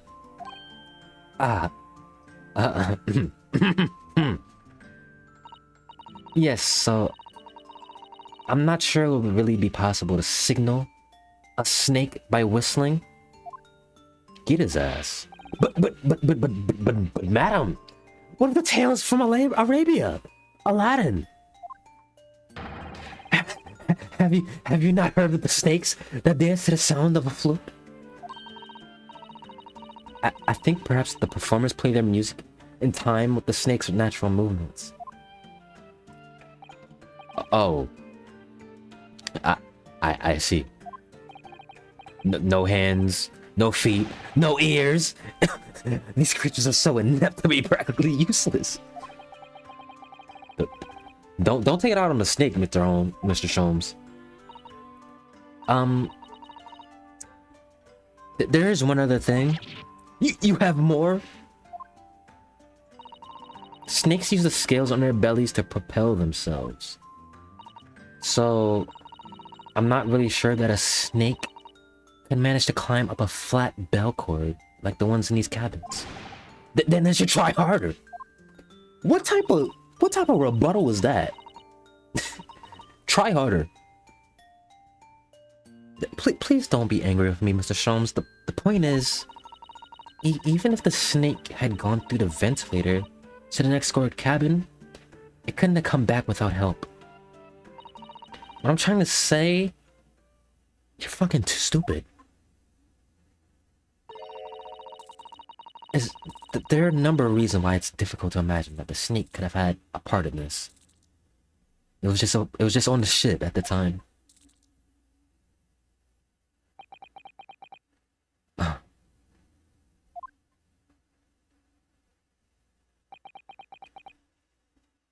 Y'all really, Ryu, I'm shocked, bro. I'm shocked you fell into that.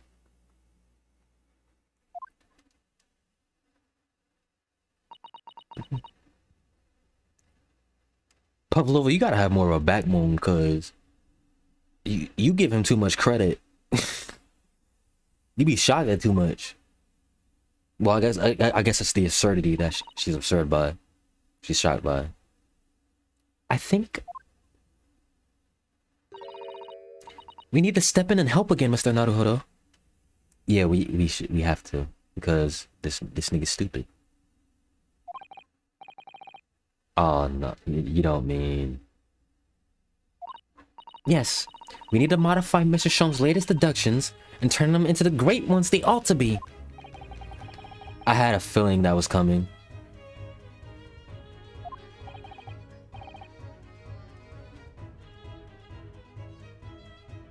Alright, let's give it a try. Just what I was waiting for, Mr. Naruhodo. Yeah, right. Right! So, cast your eyes down to your wrists again. Let us dance, my brother. What? You did it again. Your haircuts are gone. Where did they go? Fear not. I shall see they're restored after our work is done. I really wish you'd leave them off.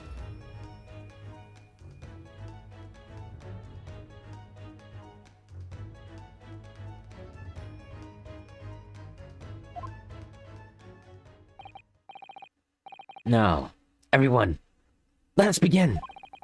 Airlock Sholmes is proud to present his logic and reasoning spectacular trademark. Let's run it back.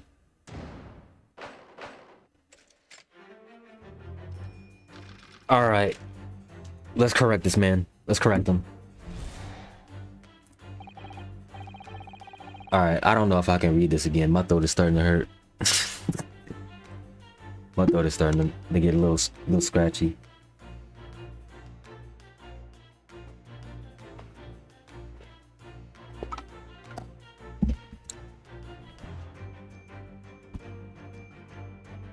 I'll read my parts.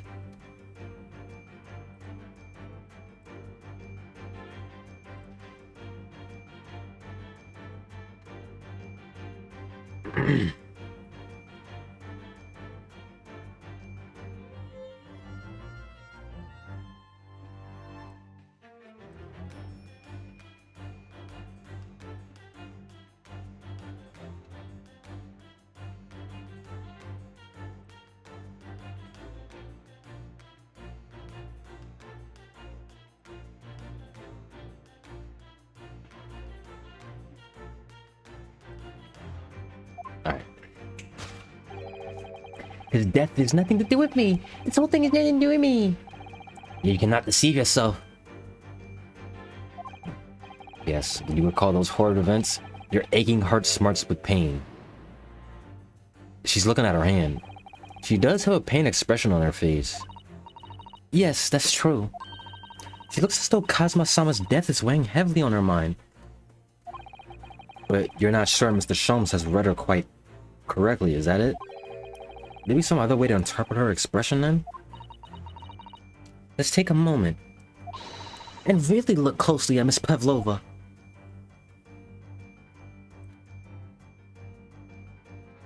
Hello? What is that? Hello? Oh! Naruhodo-san, look! That looks like a very painful wound. Looks like a scratch made by some kind of small... She got a cat. And fairly recently, too. Well, Whatever scratched her doesn't appear to be around here. Wow.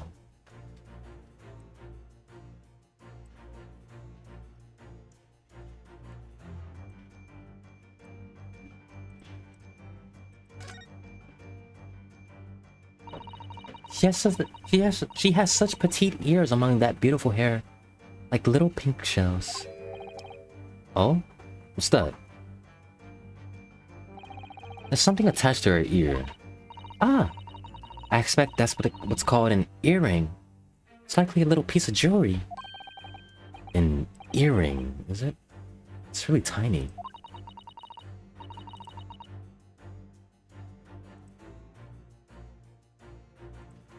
Perhaps part of it is missing? Maybe it broke off? So now all that's left is the clasp part that attaches to the ear. If that's the case, it doesn't appear to have noticed that it's broken. No, that's just how earrings work. Oh, never mind. Never mind.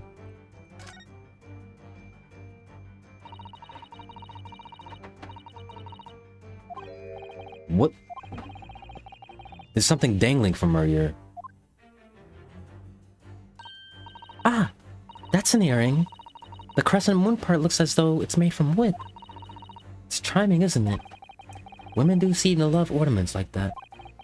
In their hair, on their necks, on their fingers, even hanging from their ears, it seems. Well, jewelry is beautiful, Naruto-san. Why are you missing? Why are you missing it? Why are you missing it on this side? Why are you missing that? Why are you missing?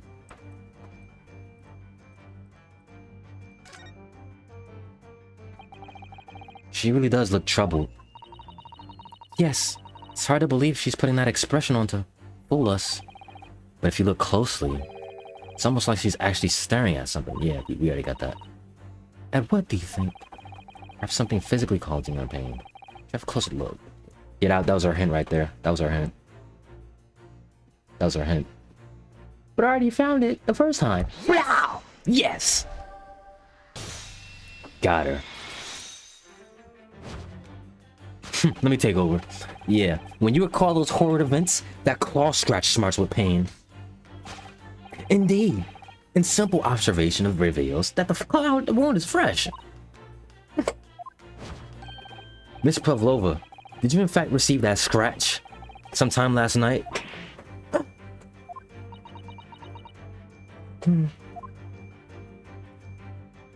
When I think about the young man who died next door, I feel so sad. And when I'm sad, the pain from this wound is worse. And it is that very pain that evidences your inextricable link to the victim's death. So we ask, what was the nature of this intruder that stole into the victim's cabin that pretentious night? Why, naturally, it was the friend that which you boarded this vessel with, was it not? As I suspected, another telltale glance. Without doubt, your friend is the writhing serpent we see before us. Nope, now we know that's wrong. Now we know that's wrong. It seems likely that the scratch mark on the back of Miss Pavlova's hand was made by this friend of hers, doesn't it? Except, snakes don't have claws. Do they? No, they don't. Don't even question it. They don't even have hands or feet, which claws might grow. Well then. That snake isn't her pet. What is? What's the true identity of this friend of hers? We should follow her gaze, Naruto-san. That's where you'll find the answer. Looky. It's a kitty. It's a kitty. It's a kitty. How are you dealing with this snake, bro? The more I look at this creature, the more its stripes stand out. It's a very impressive snake, isn't it? Oh yes, it really is. It is a nice snake. And it seems to be doing its best to squeeze this poor sailor's head until it bursts. Yeah. It's a terrifying sight. Slightly heart-wrenching at the same time. Anyway, it would probably be a good idea to not get too close. He's doing his damnedest.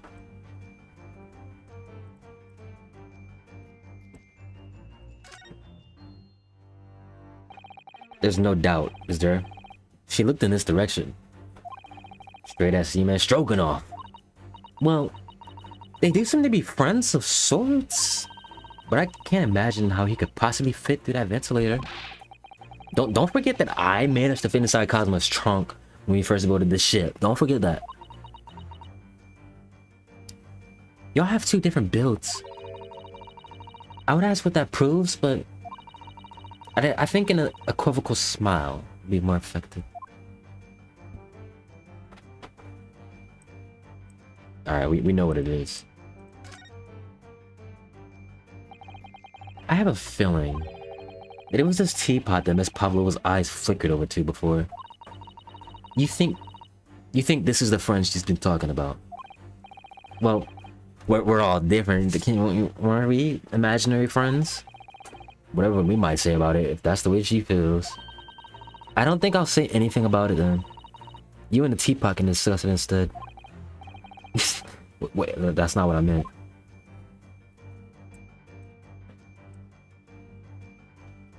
The photographic frame. Oh, look at that cat. That's a big bell on him. Look at this photograph.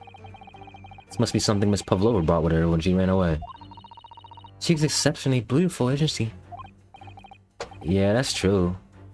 Personally, it's a little black creature she's holding that's caught my eye. Maybe we better take a closer look at this. Little kitten! Oh.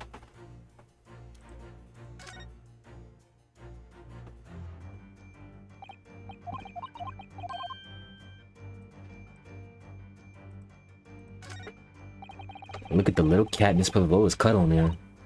Oh, what a cute little kitten. Could have bait with you, couldn't the Naruto-san? For the blackest outfit. Black kitten. Could definitely match with me. When I look at this picture, at least, Miss Pavlova seems very attached to it. Yes!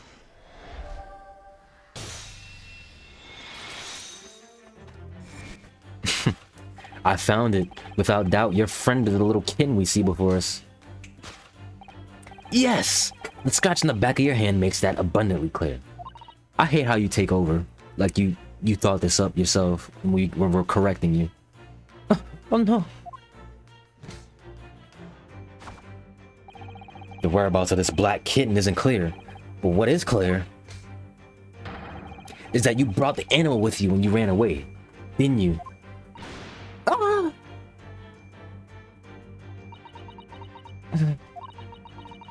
Darka is my best friend. I couldn't leave her behind. Darka would appear to be a Russian blue. And yet, the fact remains that fact leaves us in a quandary. The victim's written observations on the night in question tell of a speckled band. Whereas, regrettably,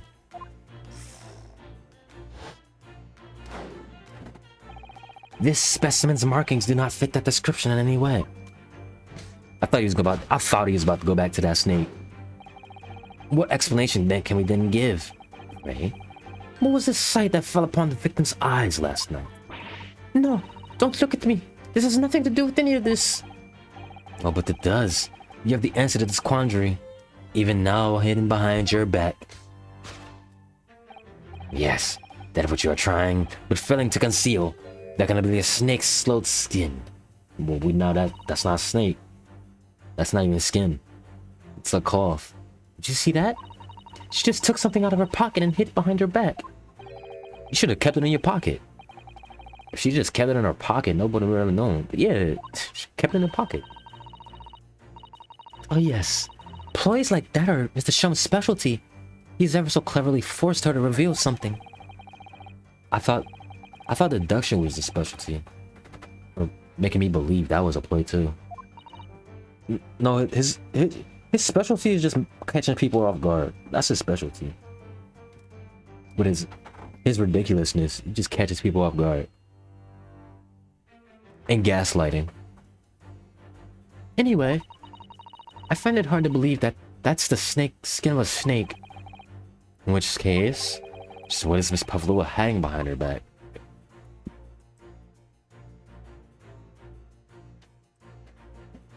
Ooh, what do you have there? What is that? What is that?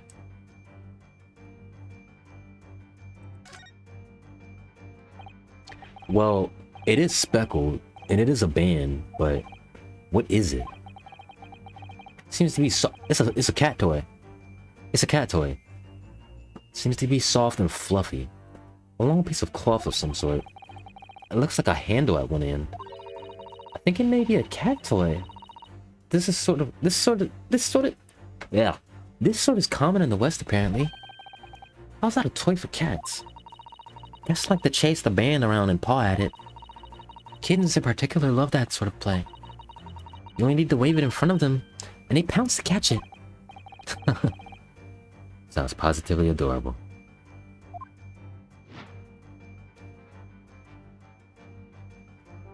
Yes!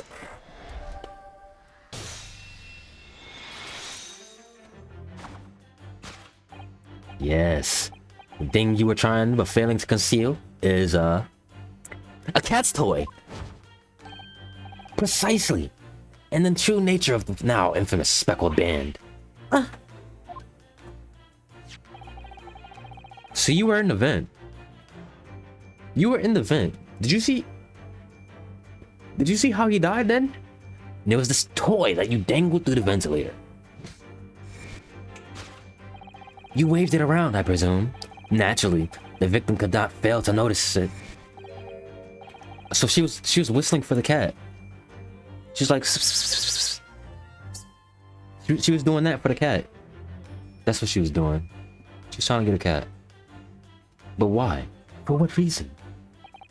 My dear boy, there can only be one answer to that.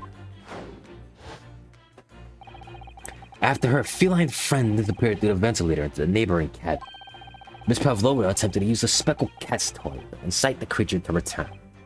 Ah. In summary, the nature of this friend, Miss Pavlova's, which last night infiltrated the scene of this crime, is a blithesome Russian blue breed of cat by the name of Darka.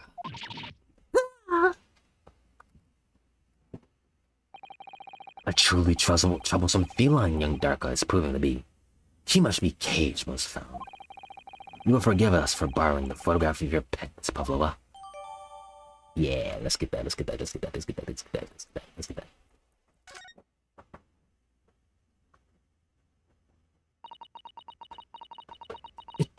was after I gave her food last night. That is when it happened. She scratched the back of my hand, and then ran up the bell cord. Before I could do anything, she disappeared to the ventilator.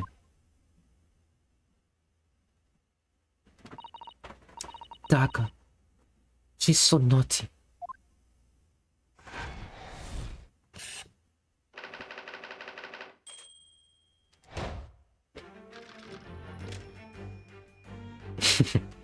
Correct me on this then.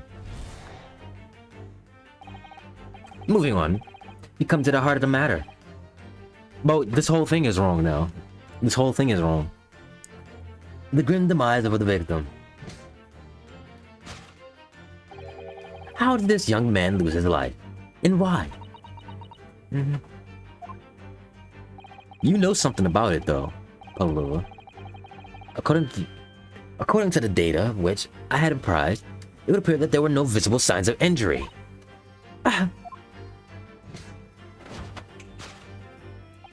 In fact, the circumstances of the victim's death can only be explained by a terrible venom. What Mr. Sholmes says is true. There were no signs of a wound anywhere on Kazuma-sama's body. That's right.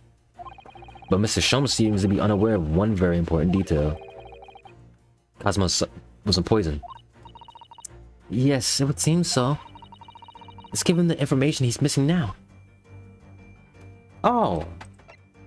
Presents him. Yes! Yes! Yo, you need this, bro. You need this. In fact, the circumstances of the victim's death can only be explained by the post-mortem report. Ah! I knew it was one or the other. No, you didn't. His neck was... Indeed, the breaking of the cervical vertebrae is fatal. Only that Goliath would be strong enough to survive that. See, Seaman Stroganov isn't some immortal freak, you know. He's a big man, though. The jury's out. Anyway, we have on good authority that the victim's neck was broken. Now, if we take that as a fact, we can reasonably imagine that there remains evidence to affirm that at the scene of the crime. Oh no! Could it be? Yes, an examination of the deceased's body will prove the cause of death conclusively.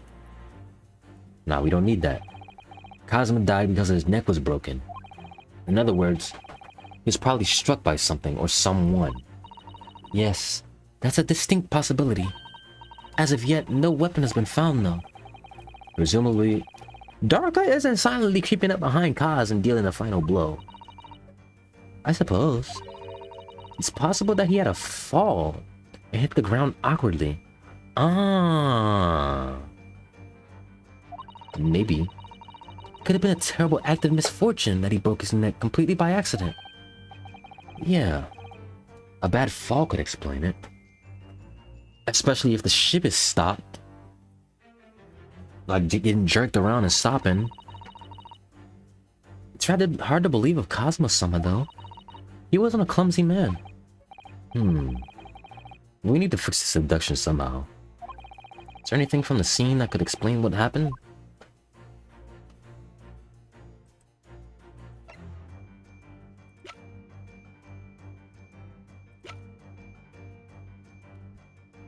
The skid mark. Yes! Yes!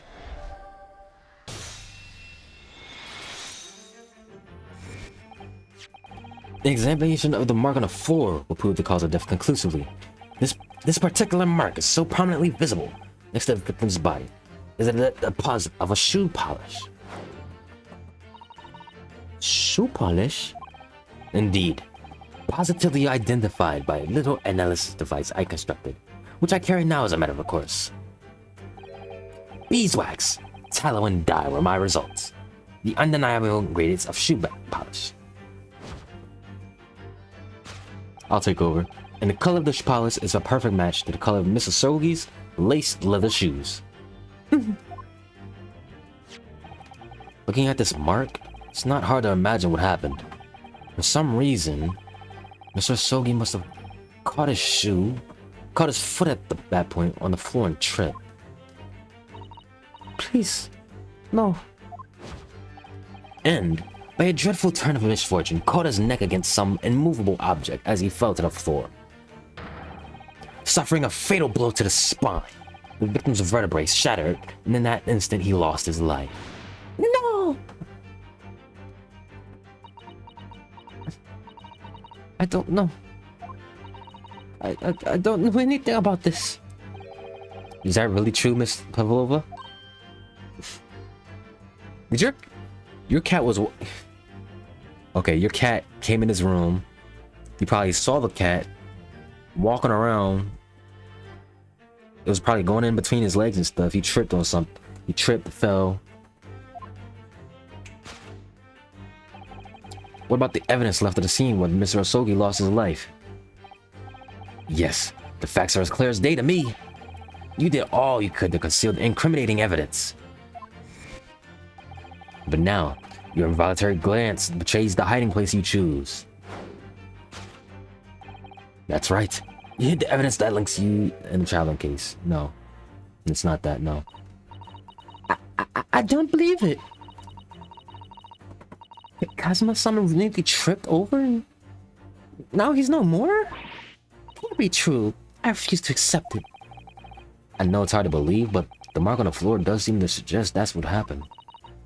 But if this part of Mr. Deschamps' deduction is right, Miss Pavlova is trying to hide some evidence that would prove it. Here in this cabin, somewhere in the direction that she just cast her eyes. Where, I wonder? Have a good look around. Answer, it must be here somewhere. Tiara. Somebody appears to have dropped 20,000 rubles here. It hasn't been dropped, Naruhodo-san. It's been placed. It's starting to sound like Mr. Sholmes. I don't like that. Stop trying to sound like the great detective. I don't want to sound like him.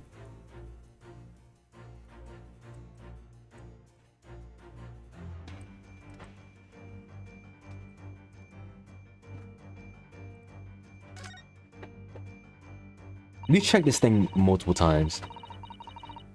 It's a waste paper basket. Perhaps all the first class captains have them. As if Pavlova only started opening. Yeah. There's not much rubbish in there yet. Oh? What's that? That wasn't there before. It's a broken piece of glass, isn't it? It is. And I feel like I've seen it somewhere before. It looks familiar. Perhaps it's more than your mind simply playing tricks on you. Hello there.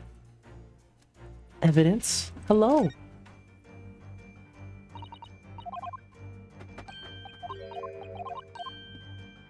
Oh. I gotta just do the... Yes!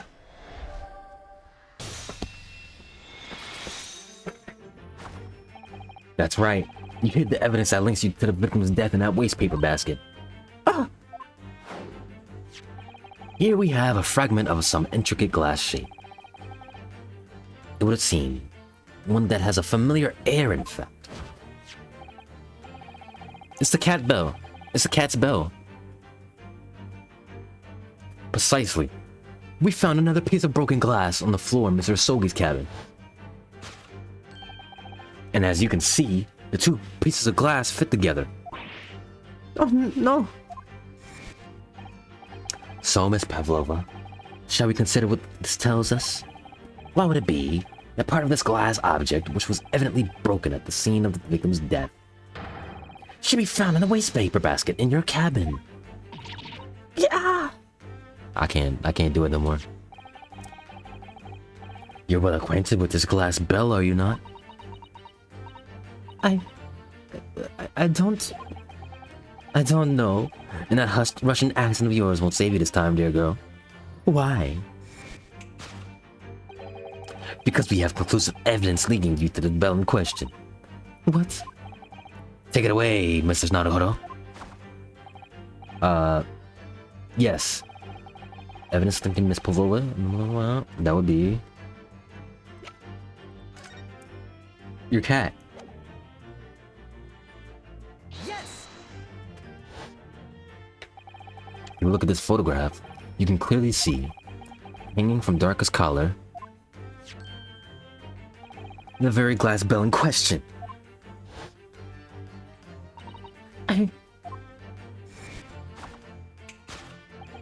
The truth has caught up with you, Miss Pavlova. The young man who lost his life last night did so after a truly inauspicious fall. And the cause of that fateful stumble?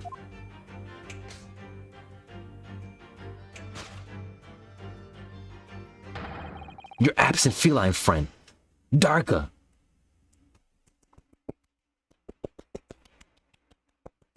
I don't think he died from that, though. There's still some other stuff going on. But that cat was definitely there.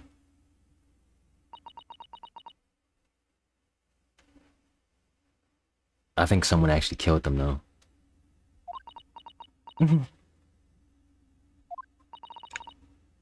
I couldn't tell anyone. I'm sorry.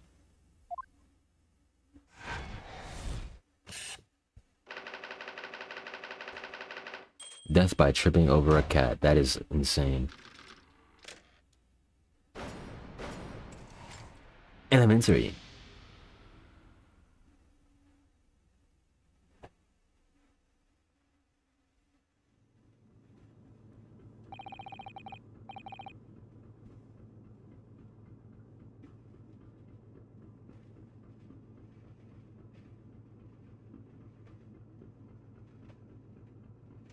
Wow. So it was a cat. But he didn't die. I don't think he died from that cat. That cat was just in here.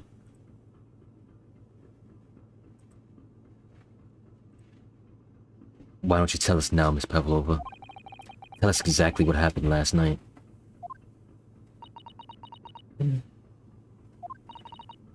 It was a little after 1 in the morning. It was so late, but I hadn't had time to feed Darka, so I gave her some food. And then, all of a sudden, she scratched me and jumped out of my hands. People do say that cats become very anxious and nervous in new environments. She was so fast and disappeared through the ventilator before I could stop her. And that is how you acquired the rather nasty wound on the back of your hand, I take it. Yes. And I had read the rules on the wall. I knew that I was not allowed Darka with me. Yes, modern science suggests that animals can carry infectious diseases. It's a precaution, really. So, I listened and trying to hear if there was some noise in the next cabin.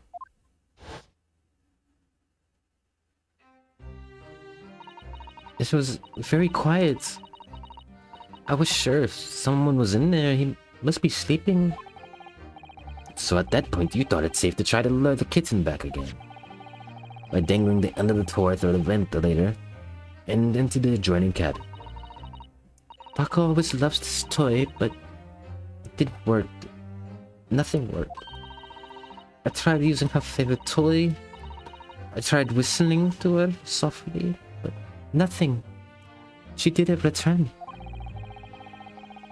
So the faint whistling sound Cosimo wrote about in his diary was Miss Pavlova trying to retrieve her pet. Cats have a propensity to remain hidden in the shadows when frightened. Yes, so there was nothing else I could do. I just had to wait until she'd come down. But then... Oh. I nearly passed out with shock. I heard her cry out. Oh, such a dreadful bang. Then afterwards, nothing. It was totally silent. Cosmos. Maybe the cat was probably in there for a while then. No, he didn't trip over the cat. He did not trip over the cat then.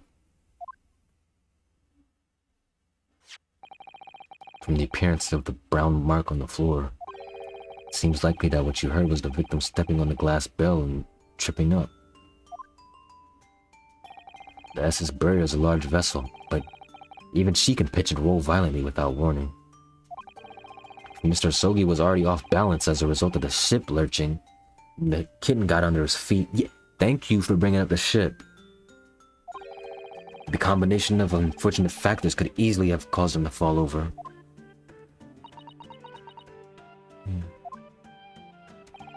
But what became of the kitten afterwards?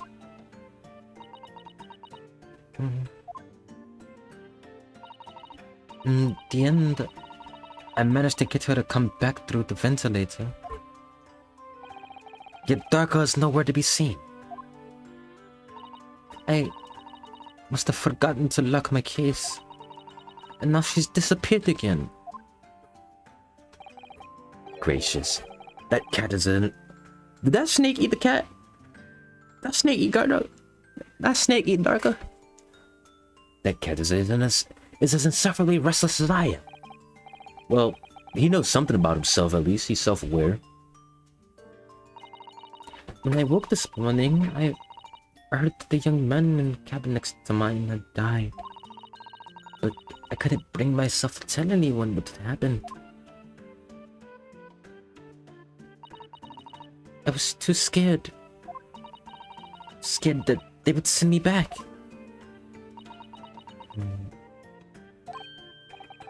Oh, hold on a minute. What about the snake? You're right. Where is it? If the snake isn't your friend, Miss Pavlova, then whose is it? Where did it come from?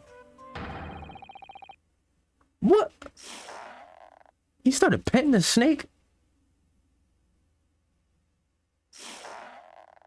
That man about to die. He's about to die. What on earth is such a... Is that your snake? What is going on here? Wait, what on earth is such a dangerous creature doing on board this ship? Oh, I didn't say? Snake is my friend. His name is Pivorovsky. Piroshki. No, Piroko. Piroshko. His name is Piroshko. Hmm? What? What? That snake belongs to you? He escaped from cage when emergency alarm is sounded. I was looking for him. I did not expect to find him in here. Yes. How did that snake get in this cabin? But animals are not permitted on board. Huh. We are at sea for 1 year. You want to be so long without a close friend? Without someone who understands? Couldn't you find someone a little more human who understands you better? But, my dear burly fellow, a gargantuan venomous snake? Surely you can appreciate the danger you're putting everyone in. No venom. Piroshko does not have venom. He is harmless, very long, but very gentle. He is adorable, like Granny. It's venomless. Yes. Now he is hungry, so he is in bad mood, but once I feed him, you will see big smile.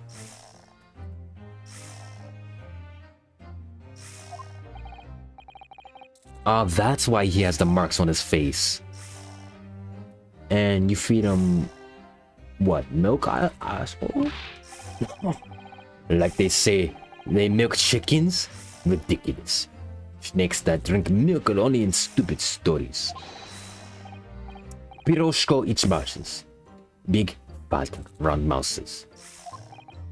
Oh, so... Is that what the mouse trap in the past is? Is that what the... That's what that's for. Of course. How else can I catch my friend's favorite food? I think it says top of the food chain, like the look in their eyes right now. Sholmes? It refuses to drink milk. It can't hear a whistle. It can't climb up a bell cord. And it's not even venomous. How the deuce is something so inept in a star roll? It's not my fault. I do not make up stories. My Piroshko has nothing to do with this incident.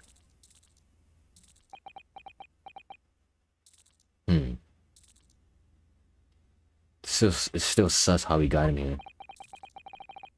So that's what happened. That's the truth behind my best friend's tragic death.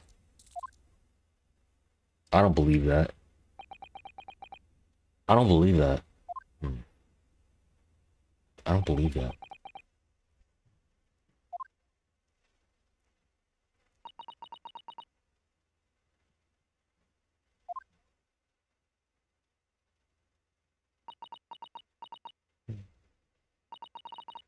Miss Pavlova?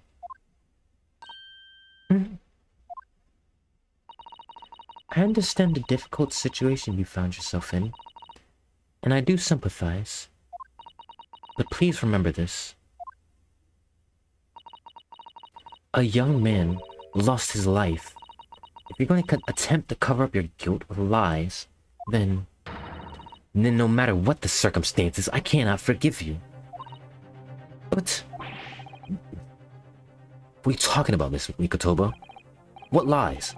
Miss Pavlova just confessed everything. It was just a series of unfortunate events. An accident.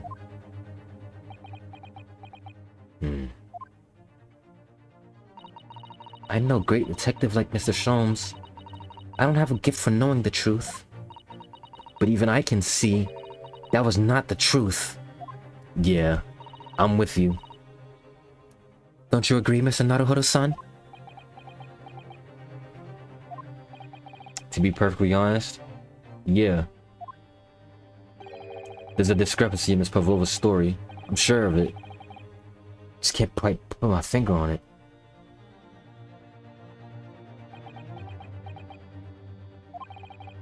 I confess, I was intending to let Scotland Yard deal with any outstanding issues on this matter. Oh? I am only present here for a very specific reason. The truth is, you, Mr. Haruhodo, are simply a distraction. A distraction? I do hope you've not been finding your shackles too uncomfortable. Ah, not again. When did he do that? Especially as they're on your wrists as a result of my intervention. I was rather hoping I could resolve matters before you made our next port call. You were, Mr. Sholmes? Yes, but I overlooked one important detail. The deceased young man was a very close companion of yours. Was he not? Yes, that's my homie.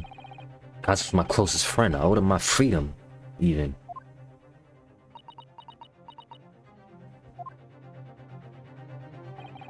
In that case, we must follow this to its conclusion.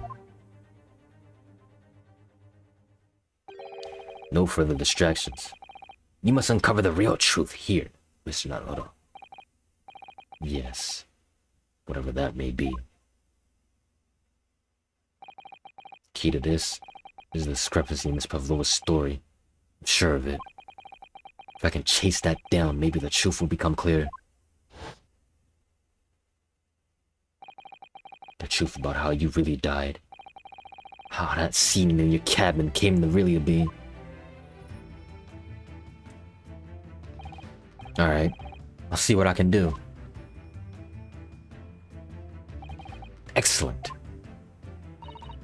Thank you, Mr. Naruhodo. So then, shall we begin? Yes. What we should ponder first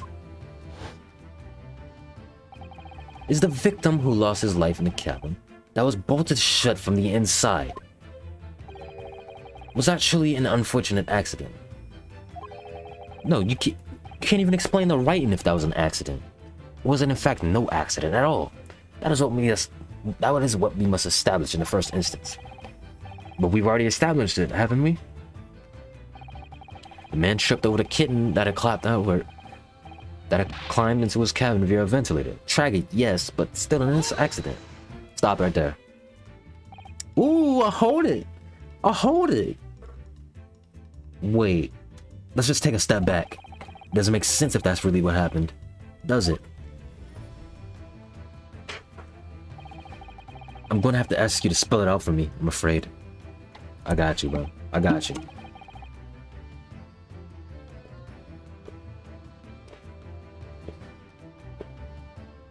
This track is a banger. But oh, my throat. There's a clear contradiction between the facts and Miss Pavlova's story here. The evidence is right there in Kaz's cabin. It's undeniable. This death couldn't have possibly been a mere accident. Really? Why are you nervous? Let us show our hand, Mr. Naruhodo. Time to present the evidence. I'm about to lose something? I'm about to lose? Yes! It's that. truth is clearly recorded in its photographic print. There's no way that Mr. Sogi could have left this message on the floor.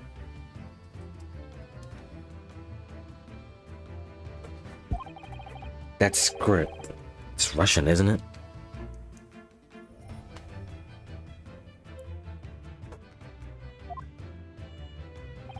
Indeed it is. The word written means wardrobe. I see what you mean. Most people would leave a dying message in their native language. Japanese in this case. But maybe he was studying Russian. It is a simple language. He could have picked it up very fast. That doesn't seem likely. That's actually not the point. It makes no difference whether he knew Russian or not. Sorry? What do you mean? Exactly what I said before. The fact that it's there in the first place. There's no way that Mr. Sogi could have left this message on the floor. And the reason why is clearly explained in here. Damage to the cervical vertebrae resulting in instant death. Instant death. Ah! He couldn't have wrote that. Which means, after the victim fell to the floor, he couldn't possibly have written anything. Because he was already dead. Ah! That's not the only reason either. There's something else we found in Mr. Sogi's cabin. A remnant of something that couldn't possibly have been there if what Miss Pavlova told us was true. What? So, Sue noticed the two then. Putting this measure on the floor aside, something else that gives the truth away. This was no accident.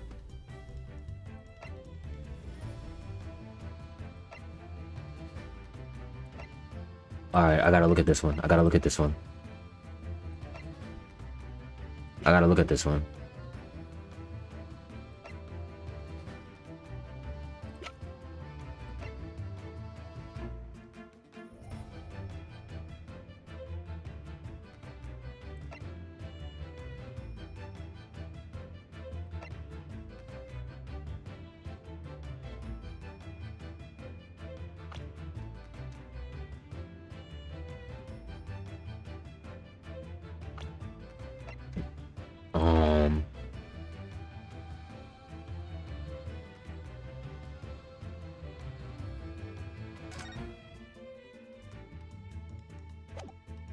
I don't think it's that.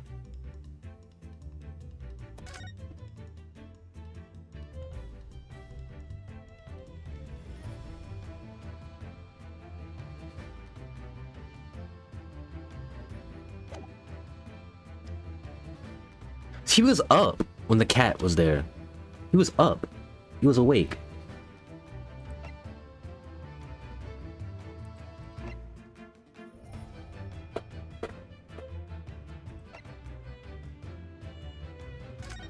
I'm not sure about this one though.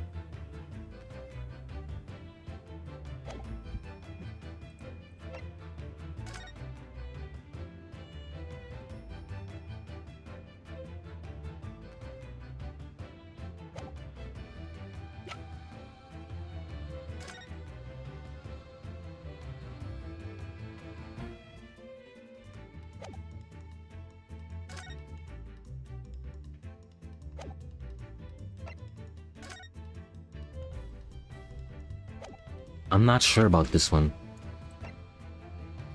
Let me look at this. A remnant of something that couldn't have possibly been there. If what looked...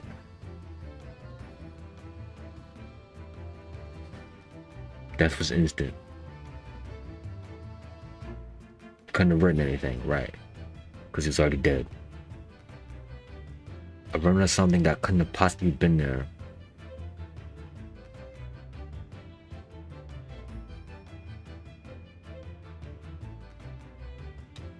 Something else shouldn't have been there if he was dead. If he died instantly.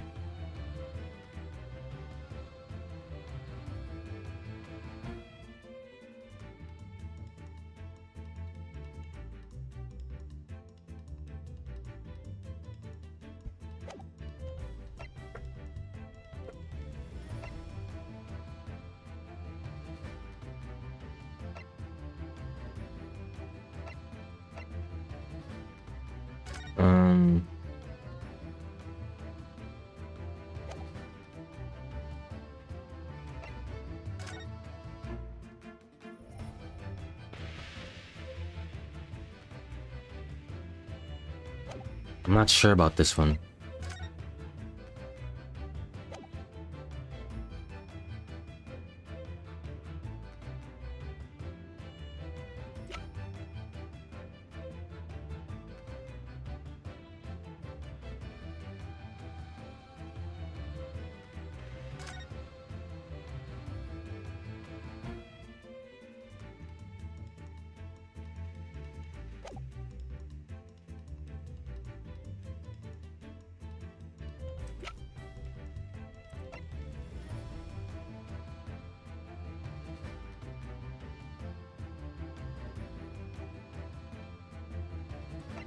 It's not that. I already used that one.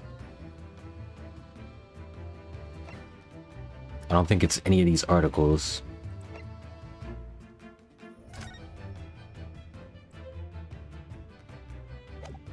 I don't think these articles have anything to do with it. Actually, let me read this again. Let me read this again.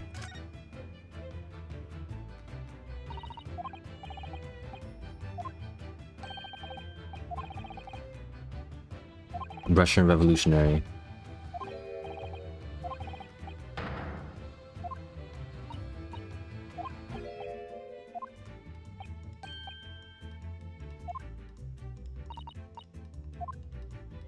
Okay, bearded man. That has nothing to do with this. None of those have anything to do with this. Okay, diary. I don't think it's this.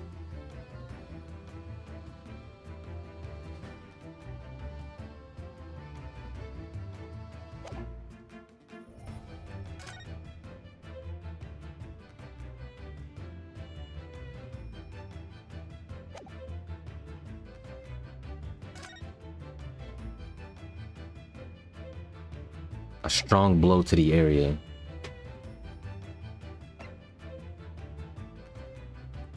Alright, my options right now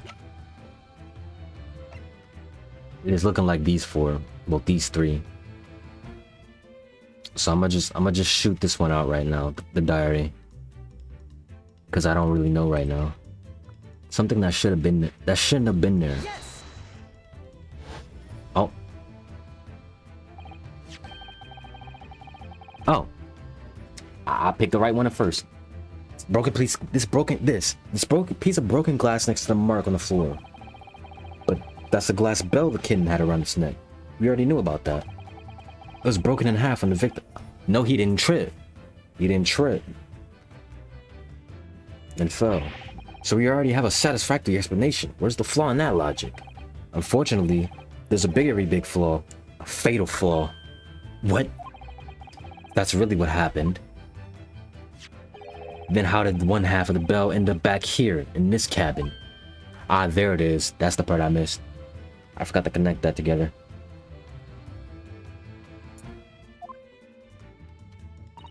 Yes. Remember that we found the other half of the glass bell in that waste paper basket. Would you care to explain that, Miss Pavlova? Oh no. Both these pieces of evidence clearly point to the same conclusion. You were in there.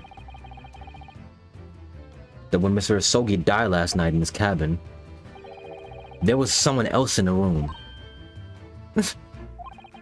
And that same person deliberately arranged the scene to disguise the truth. In order to cover up his or her own guilt.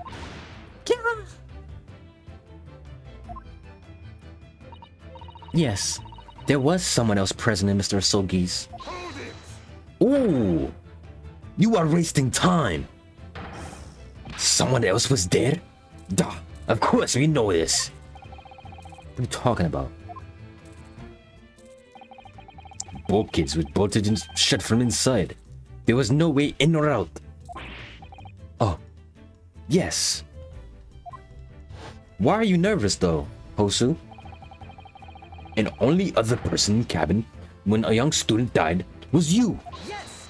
Yeah, that's true. It's true I was in the cabin when it happened.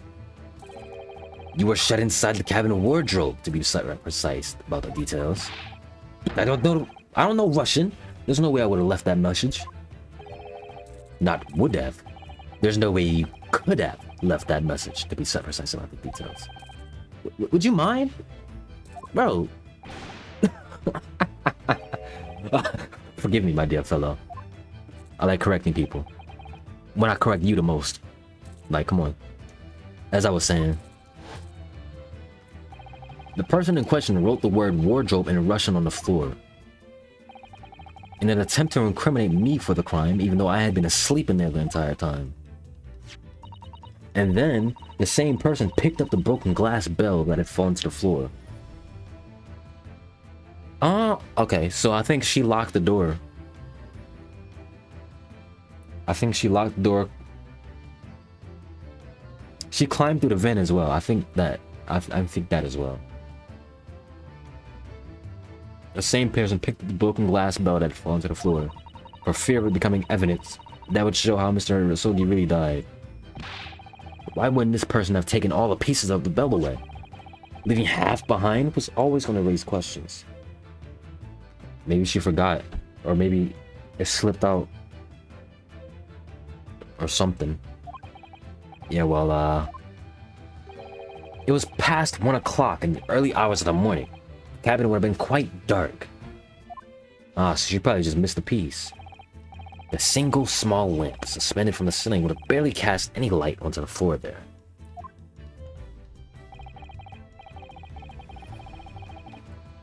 Oh, that looks like enough light to me. Little wonder then that the culprit failed to notice a fragment of the tiny item. You all suspect me? Don't you?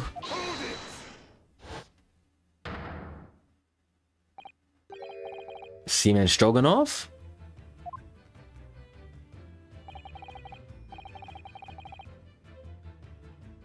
I like that other people have voice lines now, like hold it and stuff. Nina is strong. Nina is woman of sea. She is daughter of strong sailor. 2 years ago, they noticed her dancing skills and she went away to join ballet company. But before, she was dancing on this ship, a member of ship's band. You do not accuse ship's angel of being criminal. Ah, so that's your connection. There's your connection. You say that when young student died, Nina was dead in this cabin. But that is not possible. I give my tooth. Well, this is almost interesting. And why would you give your tooth, pray? How can you be so sure? You are a great detective, you should know. Look truth in eyes. Cabin bulkhead was bolted shut from inside. Nobody could go inside the cabin. Not Nina, not anyone. What do you want to tell me that killer can walk through locked doors? Yet, it's impossible. Ah, he's right. But wait, I've read about this in detective stories. People often type. Didn't I gave you that idea? Didn't I give you that idea? People often tie thread from door latches so they can open and close for them from outside. Thread? Are you stupid? These bulkhead doors, these bulkheads are not bond doors. Certainly not. These are watertight doors, as one would expect to find on any modern steamship. Constructed on heavy steel, with not a gap in sight. No thread or needles, or magnets could have been used. No, of course not. I thought so too. But Mr. Naruhodo suggested earlier, so... Wow, you're throwing me under the bus. Throwing me under the bus. I swear I brought that up. I can't believe you brought that up to support yourself. Sue, how could you shift it on me like that? Like, come on. So, Seaman Stroganoff has a valid point. Cabin door could have been built to shut from the outside. Not necessarily. What? I put it to you that I could bolt this cabin door without laying a finger on it. And in this very cabin, we can see the traces of the method I have in mind having been used before. I don't believe it. Well, Mr. Naruhodo, I believe you know what I mean, don't you? A way to shut the bolt of the cabin door from the outside? Yep. I know. One way does spring to mind, yup. Do you really know what Mr. Showman means? I don't know. Yeah. So should you. Because we've seen it happen. Indeed we have. So, would you care to do the honors, Mr. Naruto? Point out the telling signs of the method that was used to slide the cabin door bolt up from across the outside.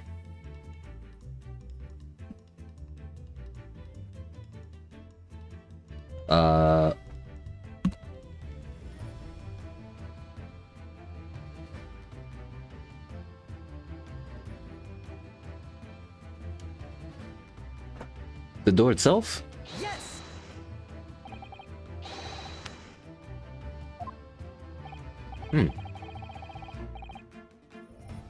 No, that wasn't it.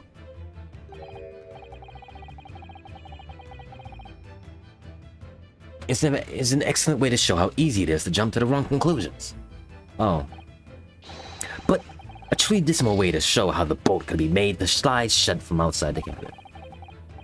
Did you need to say dismal? Surely can't be really possible to make the bolt slide shut without touching it at all, can it? I'm sure that it is. Something in the back of my mind tells me so. Do you really know what's missing? Okay. What am I picking here?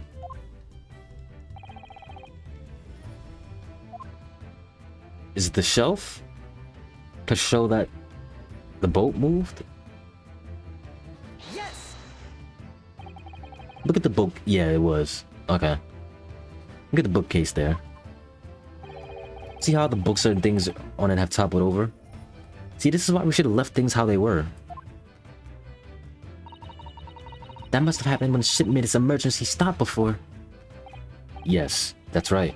It's a very powerful vessel after all.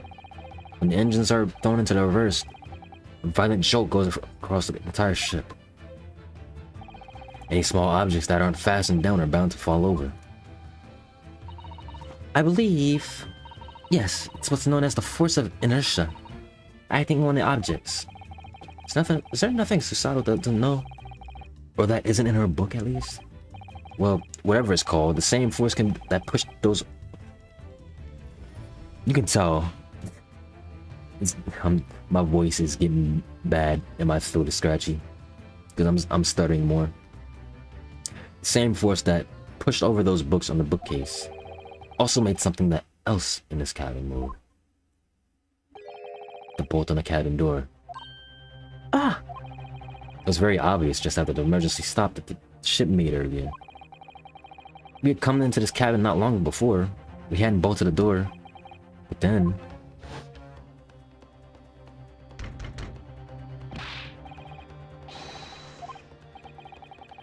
Yeah.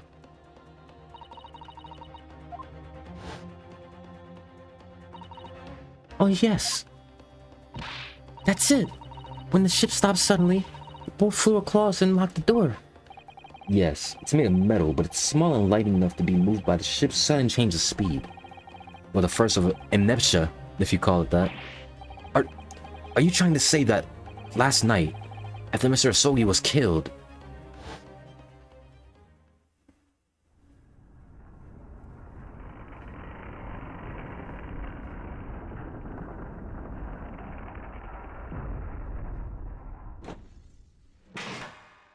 Yeah, that's what happened.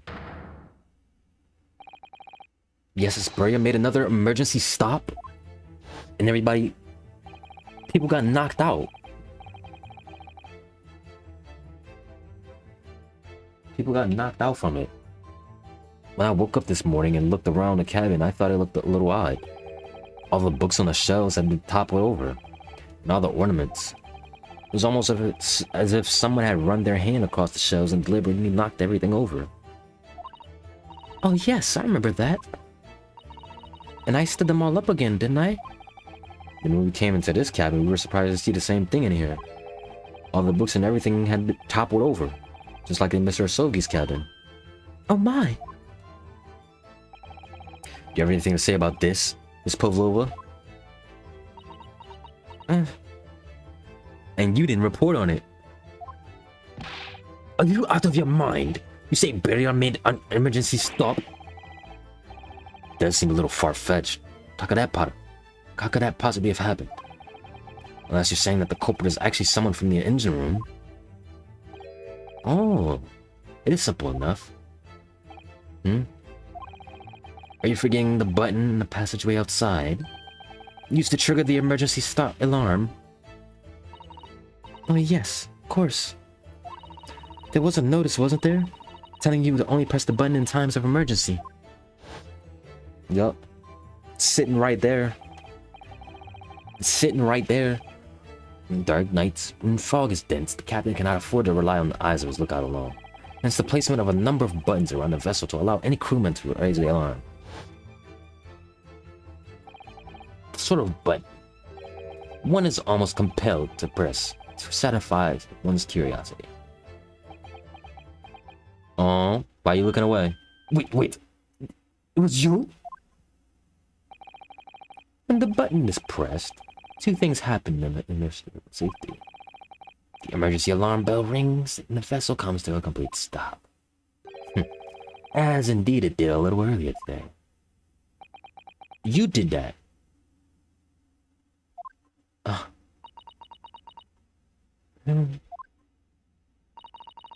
Mr. Champs, surely it wasn't you who... As I always say, a button has but one purpose in life. You're Dee Dee from Dexter's Lab. You had to push the button. To be pressed, whatever the occasion. He sounds almost proud of himself. How dare you mess with ship? I report you to Captain. You in much trouble now. Now. I'm sure that all can wait until later. Let us not overlook the fact that we have now learnt a valuable lesson. When the vessel makes an emergency stop, the bolts on the cabin door slide closed.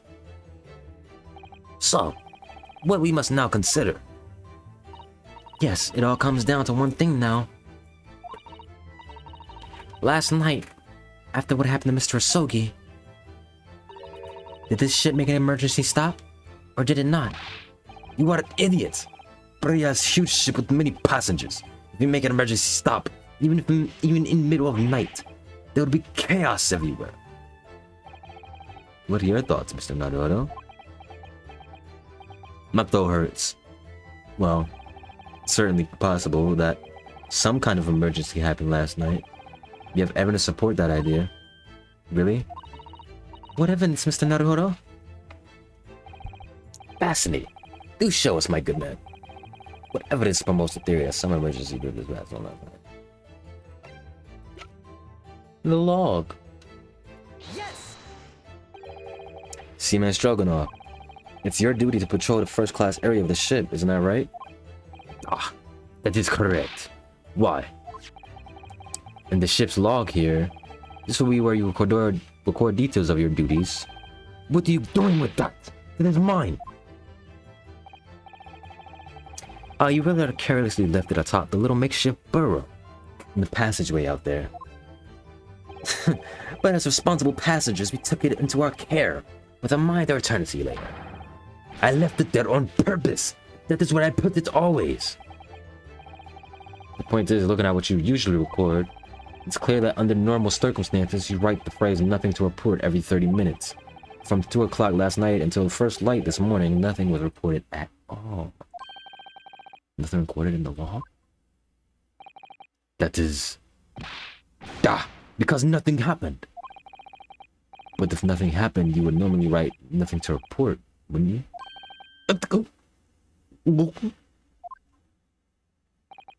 Indeed so. Which tells us that shortly after 2 a.m., something happened. Here aboard the SS Beria. Something sufficiently sufficient to make you forget this file in the ship's log, in fact. Are you suggesting that the ship really did make an emergency stop in the middle of the night? Stop talking rubbish! If I'm perfectly honest, I find that a little hard to believe myself. Oh? Why? Well, because if something as major as an emergency stop really happened, Surely all of us would have noticed. That's very true. Thanks to the emergency stop we experienced earlier, we all know what it feels like now. The ship lurched so violently, and the alarm bell was so loud. Can't imagine that anybody would sleep through that, even if it happened in the dead of night. Well, I slept through it. You slept through it. Hoso slept through it. Holmes slept through it. That's a good point. Sholmes, that's at home. Sholmes. What of the throbbing? Sorry? What do you mean? Your head, man. The throbbing of your head since this morning. You've all suffered with it. Ah. Oh, yes. I have had a headache, you're right. In fact, I haven't been feeling myself since I woke up today. Nor have I. My head has been feeling heavy ever since dawn. Yes, you've all been afflicted, haven't you? Just as I suspected. He's right, my head's been throbbing today too. And since eating dinner yesterday evening, everything has felt sort of hazy. I can't really remember anything that happened after I climbed back inside the wardrobe. You were knocked out. And the first thing I noticed this morning was a throbbing pain in my head. I had already been dragged out of the wardrobe. I had those handcuffs put on me by that point. I did not wake up when all that was happening to me. You were your brain was not functioning to notice that. Tell me, Mr. Naruto, you boarded this vessel as a stowaway, didn't you? Oh, well, yes. Sorry. Stowaway class of accommodation doesn't usually include meals. What did you survive on? Well, Kazuma looked after me. He was always happy to share his meals. So you enjoyed some of the whole roast chicken dish that was served yesterday evening, I take it? Yeah, and in fact, I had all of that. Kazuma's and fried chicken. Oh, really? So the victim didn't eat any of the chicken at all?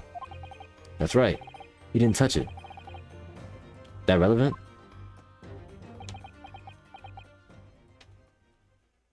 Or is this going back to my original idea? That there was something put in the food, and it put us to sleep? My dear fellow, does that not strike you?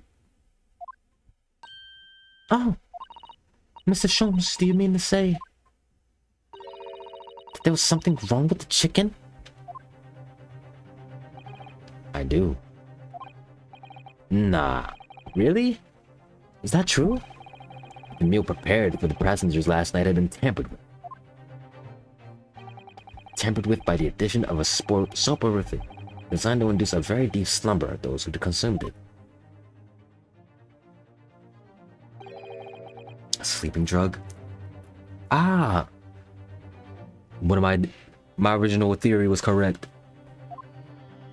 I was put to sleep.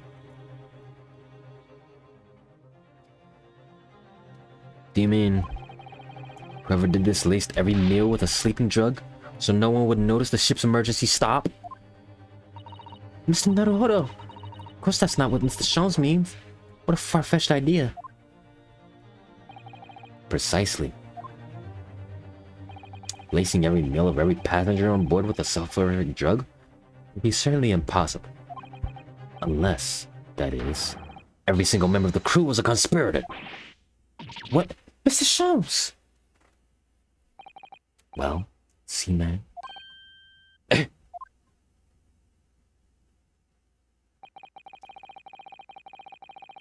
I'm sorry to say that any more deception in this matter will get you nowhere.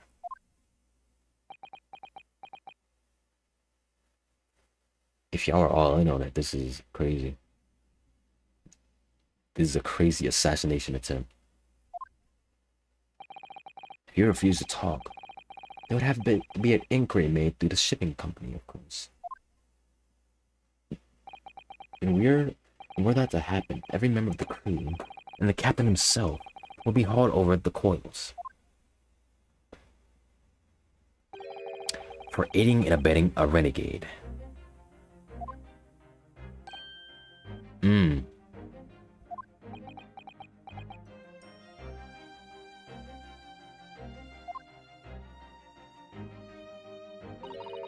Please.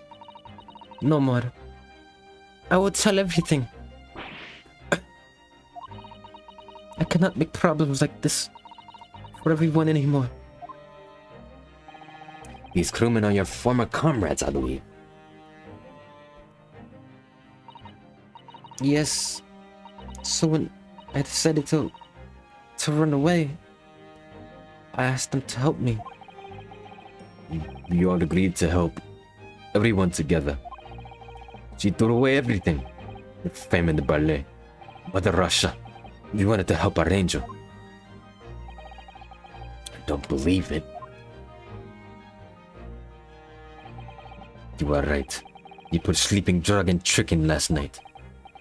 Yeah, I remember now.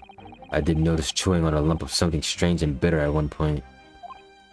Ah, cannot make all drug. How do you say? Dissolve? Ugh. Talk about heavy seasoning. At midnight, in waters near Shanghai, we brought our angel on board. She was helped by comrade on shore with small fishing boat. While all the passengers of the SS Boreal slept soundly. Thanks to the almost magical effects of the slumber-inducing potion their evening meals had contained.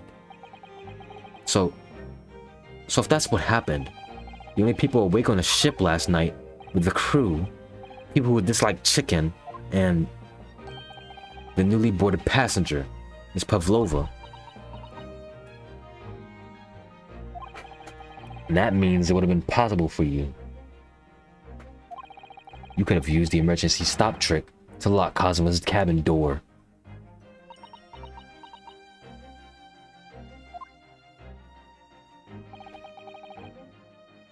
I wish my voice could have lasted longer. Because this is good. How does that make sense? Surely every cabin door would have ended up locked in that case. There would have been complete chaos. No, I wouldn't say so. What? Ah, of course. Just like us, all the other passengers would have eaten their evening meals of chicken in their cabins, after which they would have been overwhelmingly tired because of the sleeping drug. Quite.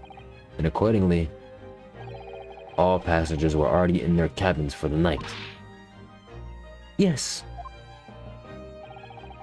The overwhelming majority of passengers would have habitually sleep with their cabin doors bolted anyway. And so not one of them would have found it remarkable to find the door locked in the morning. In summary, in order to fasten the bolt of a single cabin door on the ship, the culprit brought the entire vessel to an emergency stop in the early hours of the morning. That is crazy. We're not even in a courtroom. This is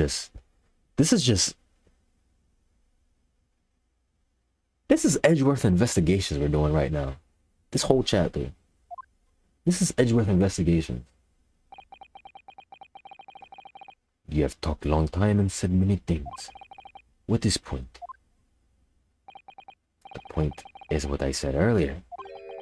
There was somebody else present on the scene when the victim lost his life last night. Someone who left a message in Russian on the floor in an attempt to incriminate another. Someone who tried desperately to hide the broken fragments of glass that would reveal the culprit's identity. And someone who abused the ship's emergency stop procedure in order to lock a door. All told, a busy night. But...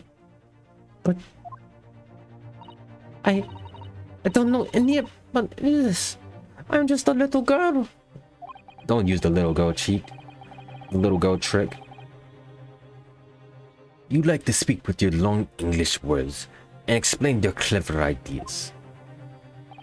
But I am a sailor, and sailors don't listen too long. Boring stories we don't believe. Sailors like me, we trust only what we see with our own eyes. A laudable trait. What? I am quite of the same disposition, my good man. Observation to me is everything. Mr. Naruhodo. Oh, yeah? Do you hear it? The accusatory cry of guilt in the wind? What accusatory cry of guilt? Sorry, you lost me. Proof of involvement, man. But you can't hear such a call with your ears. Nah. You must hear it with your eyes. For observation is the best of deduction. What are you talking about? I believe the time has come for one final logic and reasoning spectacular to expose the truth.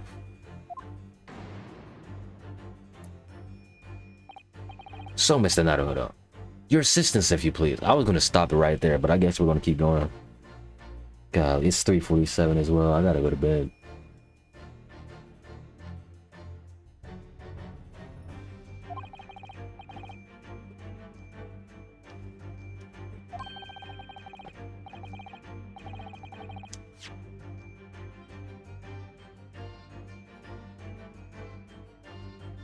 Yeah, you know what? I know this is getting good and all, but I gotta work. My throat hurts. It's been 3 hours. We're gonna have to save this for another tomorrow. You know what? Tomorrow. I'm gonna stream them all night. We're gonna do this. We're gonna finish this. But right now, I gotta get out of here. This is good though. It's a good case. Not even case. Investigation. This is crazy. The whole ship was in on it.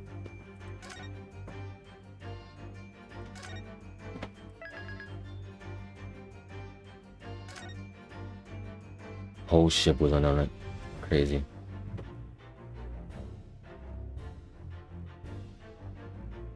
Alright. Thank y'all for coming through. Appreciate it. I will see y'all when I see y'all, man. Hopefully I can get enough rest for work tonight. To book this morning. Hopefully. Night, y'all.